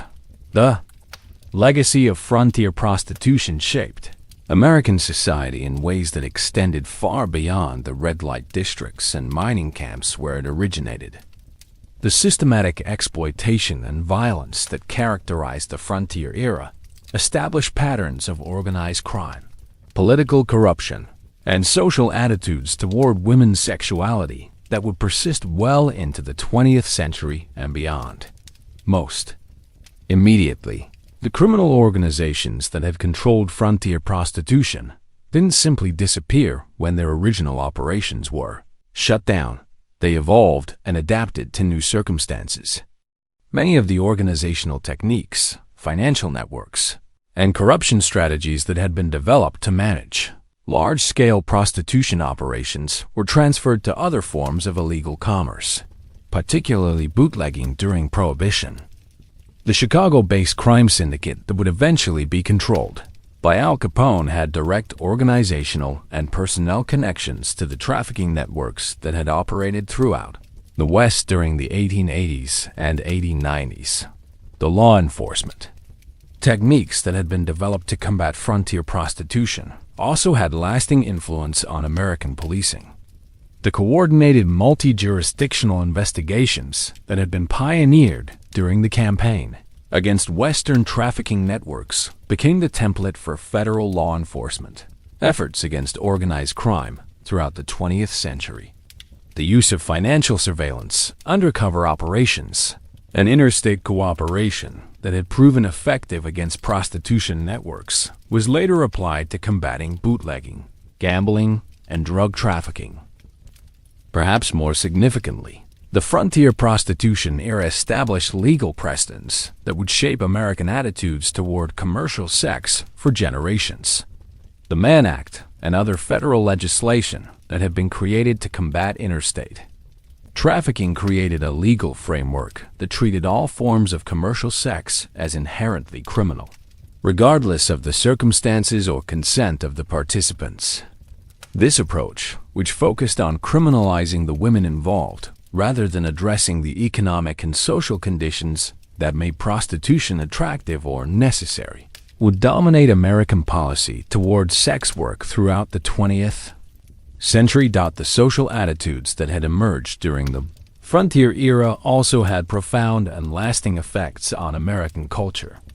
The Madonna-whore dichotomy that had allowed frontier communities to simultaneously exploit and despise prostitutes became deeply embedded in American attitudes toward women's sexuality. Women were expected to be either completely virtuous or completely degraded, with no recognition of the complex economic and social circumstances that might lead someone to engage in commercial sex. These attitudes were reinforced by the way that frontier prostitution was remembered and mythologized. In popular culture, the romanticized version of frontier history that emerged in the early 20th century either completely ignored prostitution or portrayed it as a colorful but harmless aspect of Western life. This sanitized version of history made it easier for American society to avoid confronting the systematic violence and exploitation that had actually characterized the frontier era. The geographical concentration of frontier prostitution in Western states also had lasting political and cultural effects. The association between the West and moral looseness became a persistent theme in American political discourse, with Eastern politicians and moral reformers regularly denouncing Western communities as dens of vice and corruption. This regional tension influenced everything from statehood debates to federal policy toward Western territories and states. More subtly, the frontier prostitution era established patterns of economic exploitation that would be replicated in other industries and contexts. The debt bondage systems, company store arrangements, and systematic wage theft that had characterized frontier brothels became common features of many legitimate businesses, particularly those that employed vulnerable or marginalized workers. The techniques for isolating workers, controlling their movements, and preventing them from organizing that had been perfected in frontier prostitution were later applied to migrant agricultural workers, factory employees, and other groups. Medical and public health approaches that had been developed to manage the health consequences of frontier prostitution also had lasting influence. The emphasis on containing disease rather than addressing its root causes, the stigmatization of infected individuals, and the use of public health concerns to justify increased surveillance and control became persistent features of American public health policy, particularly regarding sexually transmitted diseases. Today, we can see echoes of frontier prostitution in contemporary issues surrounding human trafficking, sex work, and the exploitation of vulnerable populations. The basic dynamics that characterize the frontier era, economic desperation, social isolation, systematic violence, and official corruption, continue to create conditions where exploitation can flourish in modern America. The most obvious parallel is in contemporary human trafficking networks, which use many of the same techniques that were pioneered in frontier brothels. Modern traffickers still rely on debt bondage to control their victims, moving women frequently between locations to prevent them from forming support networks or attracting law enforcement attention. The psychological manipulation techniques that were developed to break down women's resistance in frontier brothels, isolation, degradation, unpredictable punishment, and the destruction of identity are still standard practices in contemporary trafficking operations. The role of legitimate businesses in facilitating trafficking also mirrors the frontier era. Just as hotels, transportation companies, and financial institutions provided essential services to frontier brothel operations while maintaining plausible deniability, modern trafficking networks depend on similar cooperation from legitimate businesses. Online platforms, financial services, and transportation companies often profit from trafficking-related activities, while claiming ignorance about the nature of their customers' business. The geographic patterns of contemporary trafficking also show striking similarities to the frontier era. Modern trafficking networks concentrate their operations in areas with large populations of vulnerable, socially isolated individuals, agricultural regions with large migrant worker populations, economically depressed areas with limited opportunities for women, and tourist destinations where demand for commercial sex is high. The same economic and social conditions that made frontier communities attractive to trafficking networks continue to create opportunities for exploitation today. Law enforcement approaches to contemporary trafficking often repeat the same mistakes that were made during the frontier era. The focus on criminalizing the women involved rather than addressing the economic conditions that make trafficking possible mirrors the approach that proved ineffective in frontier communities. The tendency to treat trafficking as a moral issue rather than an economic one continues to limit the effectiveness of anti-trafficking efforts. The intersection of immigration status and sexual exploitation in contemporary America also has clear parallels to the frontier era.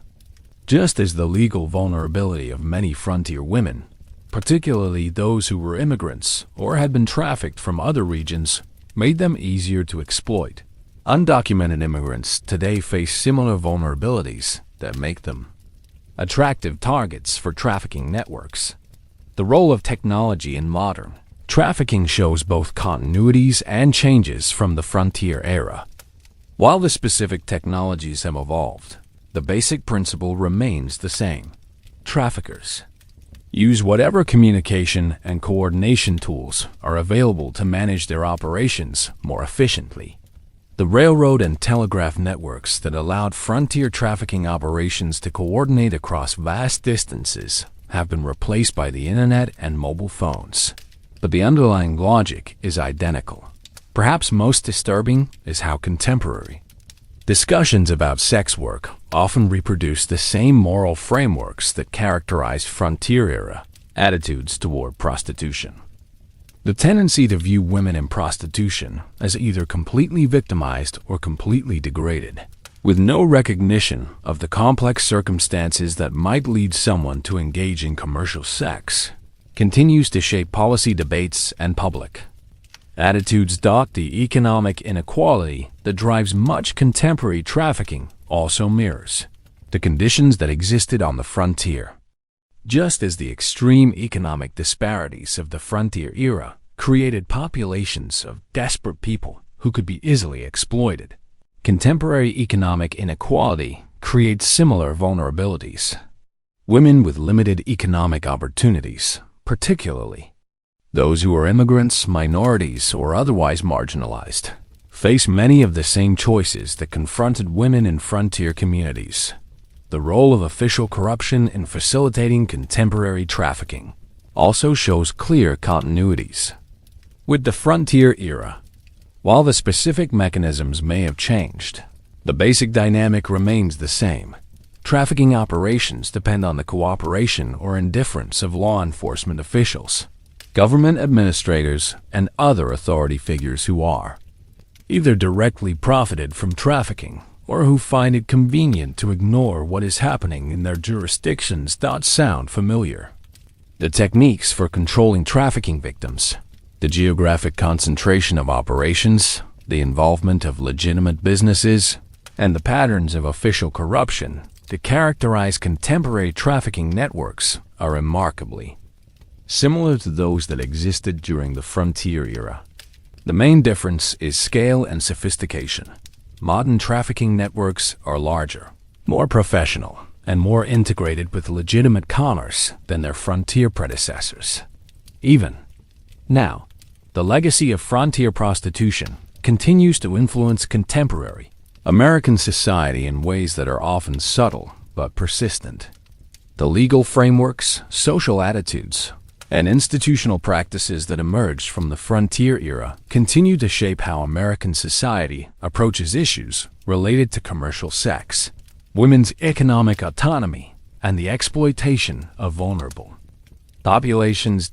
In academic study, frontier prostitution has become a crucial lens for understanding the intersection of gender, economics, and violence in American history.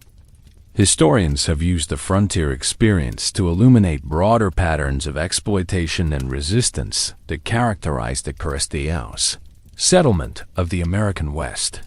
The detailed records that survived from some frontier brothels have provided unprecedented insight into the daily lives of women who were otherwise excluded from traditional historical narratives. Popular culture continues to grapple with the legacy of frontier prostitution, though often in problematic ways.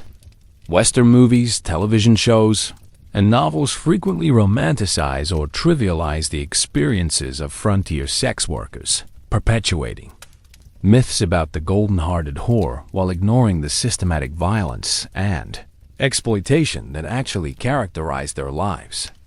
This romanticization makes it harder for contemporary audiences to understand the real historical significance of frontier prostitution and its connections to ongoing forms of exploitation. Political discourse around sex work continues to be shaped by attitudes and assumptions that emerged during the frontier era. The tendency to treat commercial sex as inherently degrading and corrupting, regardless of the circumstances or consent of the participants, can be traced directly to the moral reform movements that emerged in response to frontier prostitution. This moralistic approach continues to limit policy options and make it difficult to develop evidence-based approaches to addressing contemporary trafficking and exploitation. The geographic legacy is also persistent. Many of the communities that were centers of frontier prostitution continue to struggle with their historical reputations and their economic dependence on industries that exploit vulnerable populations. The transition from frontier vice to modern tourism, gaming, and entertainment industries often involves similar patterns of exploitation, just with different victims and different forms of commerce. Perhaps most importantly, the frontier prostitution era established the precedent that American society could tolerate systematic exploitation of vulnerable populations as long as it remained geographically and socially isolated. This tolerance for distant suffering, combined with the belief that economic desperation justifies almost any form of exploitation, continues to enable contemporary forms of trafficking and abuse. The willingness to look the other way when exploitation happens to people who are seen as different, foreign, or morally compromised remains a persistent feature of American society. The enduring fascination with frontier prostitution reflects deeper anxieties about American identity, economic inequality, and the treatment of vulnerable populations. For many Americans, the frontier era represents a foundational moment in national development, and the systematic exploitation that characterized frontier prostitution challenges comfortable narratives about American values and moral progress. The story also resonates because it illuminates ongoing struggles around women's economic autonomy and sexual agency. The questions that confronted women in frontier communities: how to survive economically when legitimate opportunities are limited, how to maintain dignity and agency in exploitive circumstances, how to resist systematic oppression, remain relevant for many women today. Academic interest continues because frontier prostitution provides a unique window into the intersection of capitalism, patriarchy, and violence in American society. The detailed records and clear patterns of exploitation make it an ideal case study for understanding how systematic oppression operates and evolves over time. For policymakers and activists working on contemporary trafficking issues, the frontier experience provides both cautionary tales and potential insights. Understanding how previous efforts to combat systematic exploitation succeeded or failed can inform contemporary approaches to similar problems. Most fundamentally, people still care because the basic human questions raised by frontier prostitution about dignity, survival, exploitation, and resistance remain as relevant today as they were 150 years ago. Looking back across the brutal landscape we've traversed together, from the economic desperation that drove women into frontier prostitution, to the systematic violence that kept them trapped, from the peak horrors of industrialized trafficking to the gradual transformation that finally ended the era, we've witnessed one of the darkest chapters in American history unfold in all its complexity and contradiction. We began with the misconception that frontier prostitution was some romantic adventure featuring spirited saloon girls with hearts of gold. Instead, we discovered a calculated system of exploitation that treated women as disposable commodities in a machine designed to extract maximum profit from human suffering. The average lifespan of a frontier prostitute was between 23 and 27 years, not because they chose to retire, but because the system literally consumed them. The economic foundations we explored revealed how debt bondage, company store systems, and systematic wage theft created inescapable cycles of exploitation. Women like French Marie could earn $37 in a week, only to owe $42 in fees. Going deeper into debt, the more customers they served. This wasn't accidental. It was a deliberately engineered system that took advantage of women's desperation and society's willingness to look the other way. The violence we examined wasn't random frontier brutality, but a sophisticated system of control that used physical and psychological torture to break women's spirits and prevent resistance. The calculated nature of this violence, from the timing of beatings to the strategic visibility of injuries, reveals how thoroughly the system had been designed to maximize compliance while minimizing the costs of control. Our journey through the peak crisis in Butte showed us how these local systems connected to national trafficking networks that stretch from Chicago to San Francisco. The story of Little Mary and Diamond Joe Murphy's empire exposed the industrial scale that frontier prostitution had achieved by the 1880s, involving hundreds of women, millions of dollars, and corruption that reached the highest levels of territorial government. The supporting characters we met, Doc Whitman, Judge Murphy, Captain Bradley, and Sister Mary Catherine, illustrated how the system created moral compromise at every level of frontier society. No one could remain completely clean while operating within the system, but individuals could choose how deep their complicity went and whether they would look for opportunities to mitigate the harm they were enabling. The transformation we witnessed in the 1890s demonstrated both the power of coordinated reform efforts and the limitations of approaches that focused on symptoms rather than causes. The Women's Christian Temperance Union's success in destroying the old trafficking networks was genuine and important, but it didn't eliminate the underlying economic and social conditions that made systematic exploitation possible. The later evolution we traced showed how criminal organizations adapted to changed circumstances, becoming more professional and sophisticated, but also more vulnerable to coordinated law enforcement efforts. The final end of the frontier era between 1913 and 1917 was remarkably swift and complete, demonstrating how dependent the old system had been on the specific conditions of frontier society. Most importantly, we've seen how the legacy of frontier prostitution continues to shape American society today. From the techniques used by modern trafficking networks to the legal frameworks and social attitudes that govern contemporary approaches to commercial sex, let me leave you with one final story that encapsulates everything we've learned about the human cost of systematic exploitation and the remarkable resilience of the human spirit. Her name was Anna Kowalski. Though like most women in frontier prostitution, she was forced to abandon her real identity and work under the name Chicago Rose. Anna arrived in Virginia City, Nevada in 1883 at the age of 17, sold to a brothel operator by traffickers who had kidnapped her from an immigrant community in Chicago. She had been in America for less than 6 months, spoke almost no English, and had no understanding of where she was or how she had gotten there. For 3 years, Anna endured the systematic brutality we'd explored throughout this journey. She was beaten when she tried to keep money, starved when she showed signs of resistance, and subjected to psychological torture designed to break her spirit completely.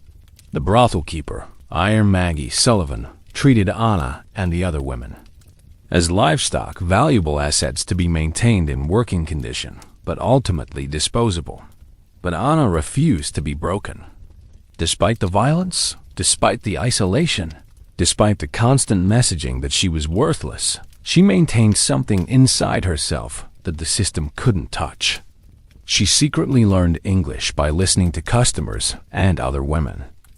She memorized the layout of Virginia City and the schedules of the people who controlled her movements. Most importantly, she began to understand how the financial system worked, who paid whom, when money changed hands, and where the real vulnerabilities lay. In 1886, Anna discovered that Iron Maggie had been systematically stealing from the brothel's owner, a corrupt businessman who also owned several legitimate establishments in town. Rather than trying to escape, which would have led to certain recapture and brutal punishment, Anna wrote a letter to the owner exposing Maggie's theft. She signed it, a friend who seeks justice. The letter triggered an investigation that revealed not just Maggie's theft, but the full scope of corruption in Virginia City's vice operations. The owner, fearing exposure of his own criminal activities, fired Maggie and closed the brothel. But instead of simply selling Anna to another operator, he offered her a deal: work as a legitimate employee in one of his restaurants, with real wages and the freedom to leave if she chose. Anna took the offer, but she didn't stop there. Using the English she had learned and the business skills she had developed, she eventually saved enough money to open her own small restaurant. By 1895, she owned 3 establishments and employed dozens of people, including several other women, who had escaped from prostitution. Anna used her business success to fund a quiet network that helped other women escape from prostitution.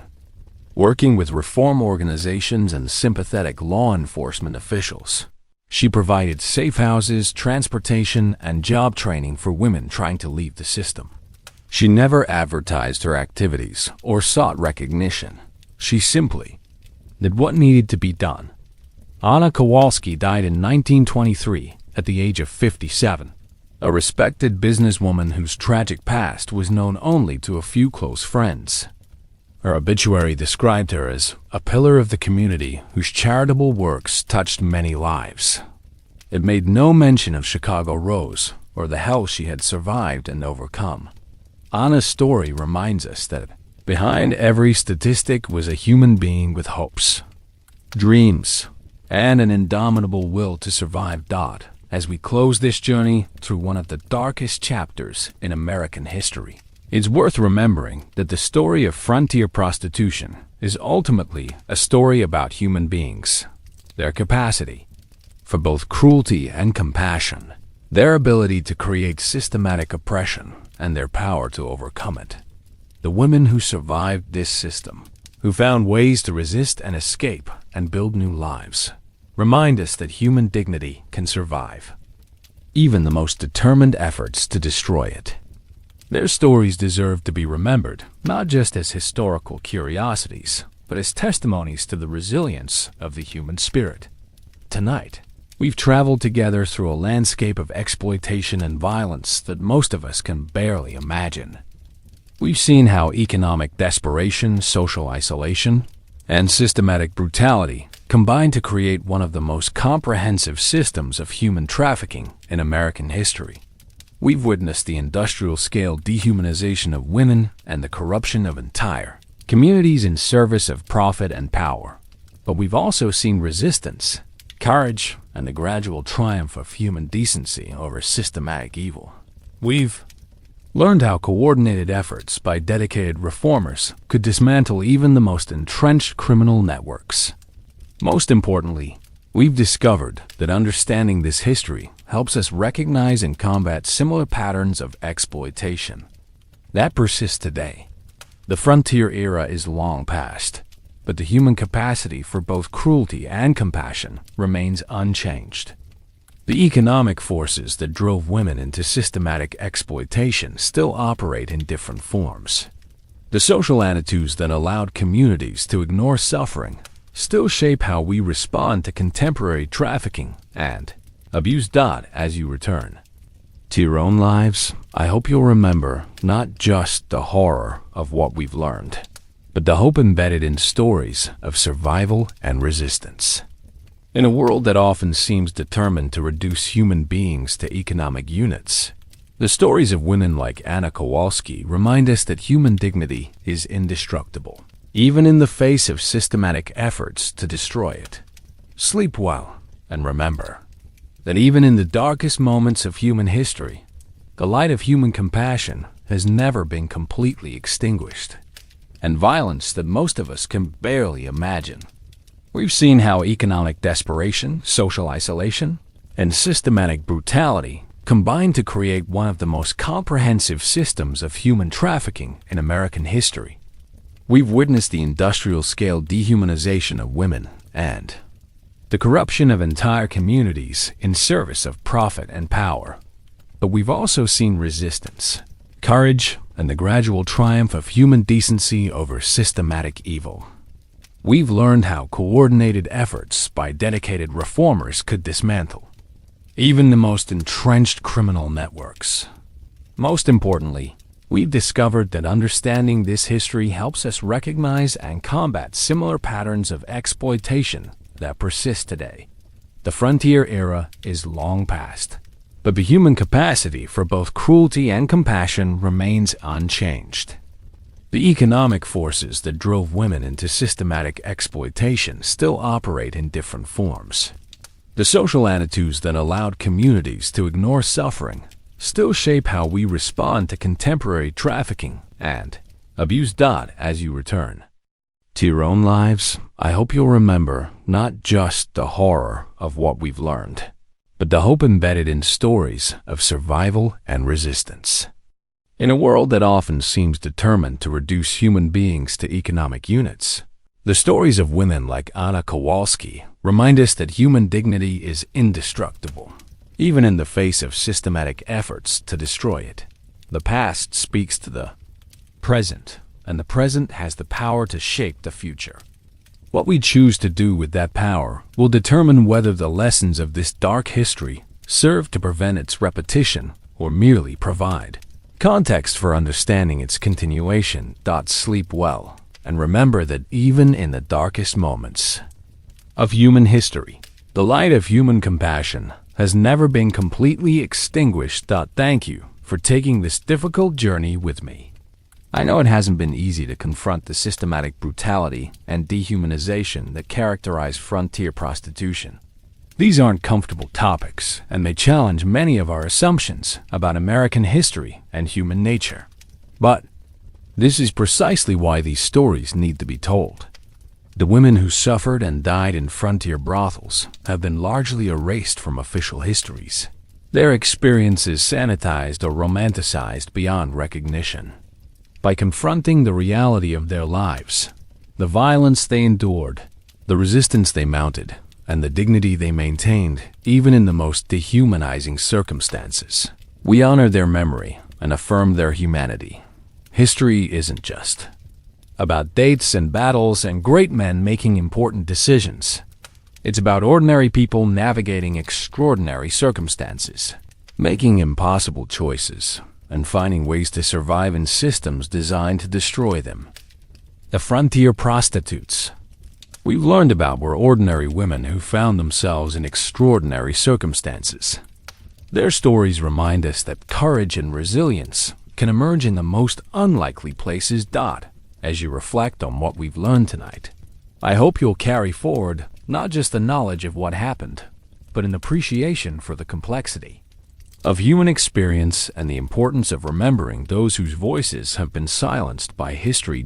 In the quiet moments after learning about such systematic brutality, it's natural to feel overwhelmed by the darkness of human capability. The scope of suffering we've explored, the calculated cruelty, the institutional indifference, the willingness of entire communities to profit from human misery, can leave us questioning our faith in human decency.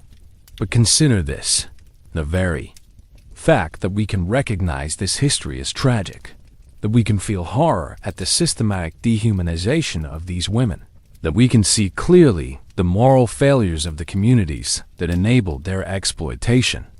This recognition itself is a form of moral progress. The frontier communities that tolerated large-scale trafficking often genuinely didn't see anything wrong with what they were doing. They had constructed elaborate justifications that allowed them to view systematic exploitation as natural, inevitable, even beneficial. We see it differently, not because we are fundamentally better people, but because the moral framework within which we operate has been shaped by the struggles and sacrifices of reformers, activists, and survivors who refuse to accept systematic exploitation as normal. Every legal protection for trafficking victims, every social service for survivors of abuse, every cultural norm that treats women as full human beings rather than economic commodities, these advances were built on the suffering and resistance of women like Anna Kowalski and thousands of others whose names we'll never know. The darkness of this history is real, but so is the light that has emerged from it. The moral clarity with which we can now see the systematic exploitation of frontier prostitution represents genuine human progress, bought with the suffering of its victims, but validated by our commitment to ensuring that such systematic dehumanization never happens again. In that commitment lies both our obligation to the past and our hope for the future.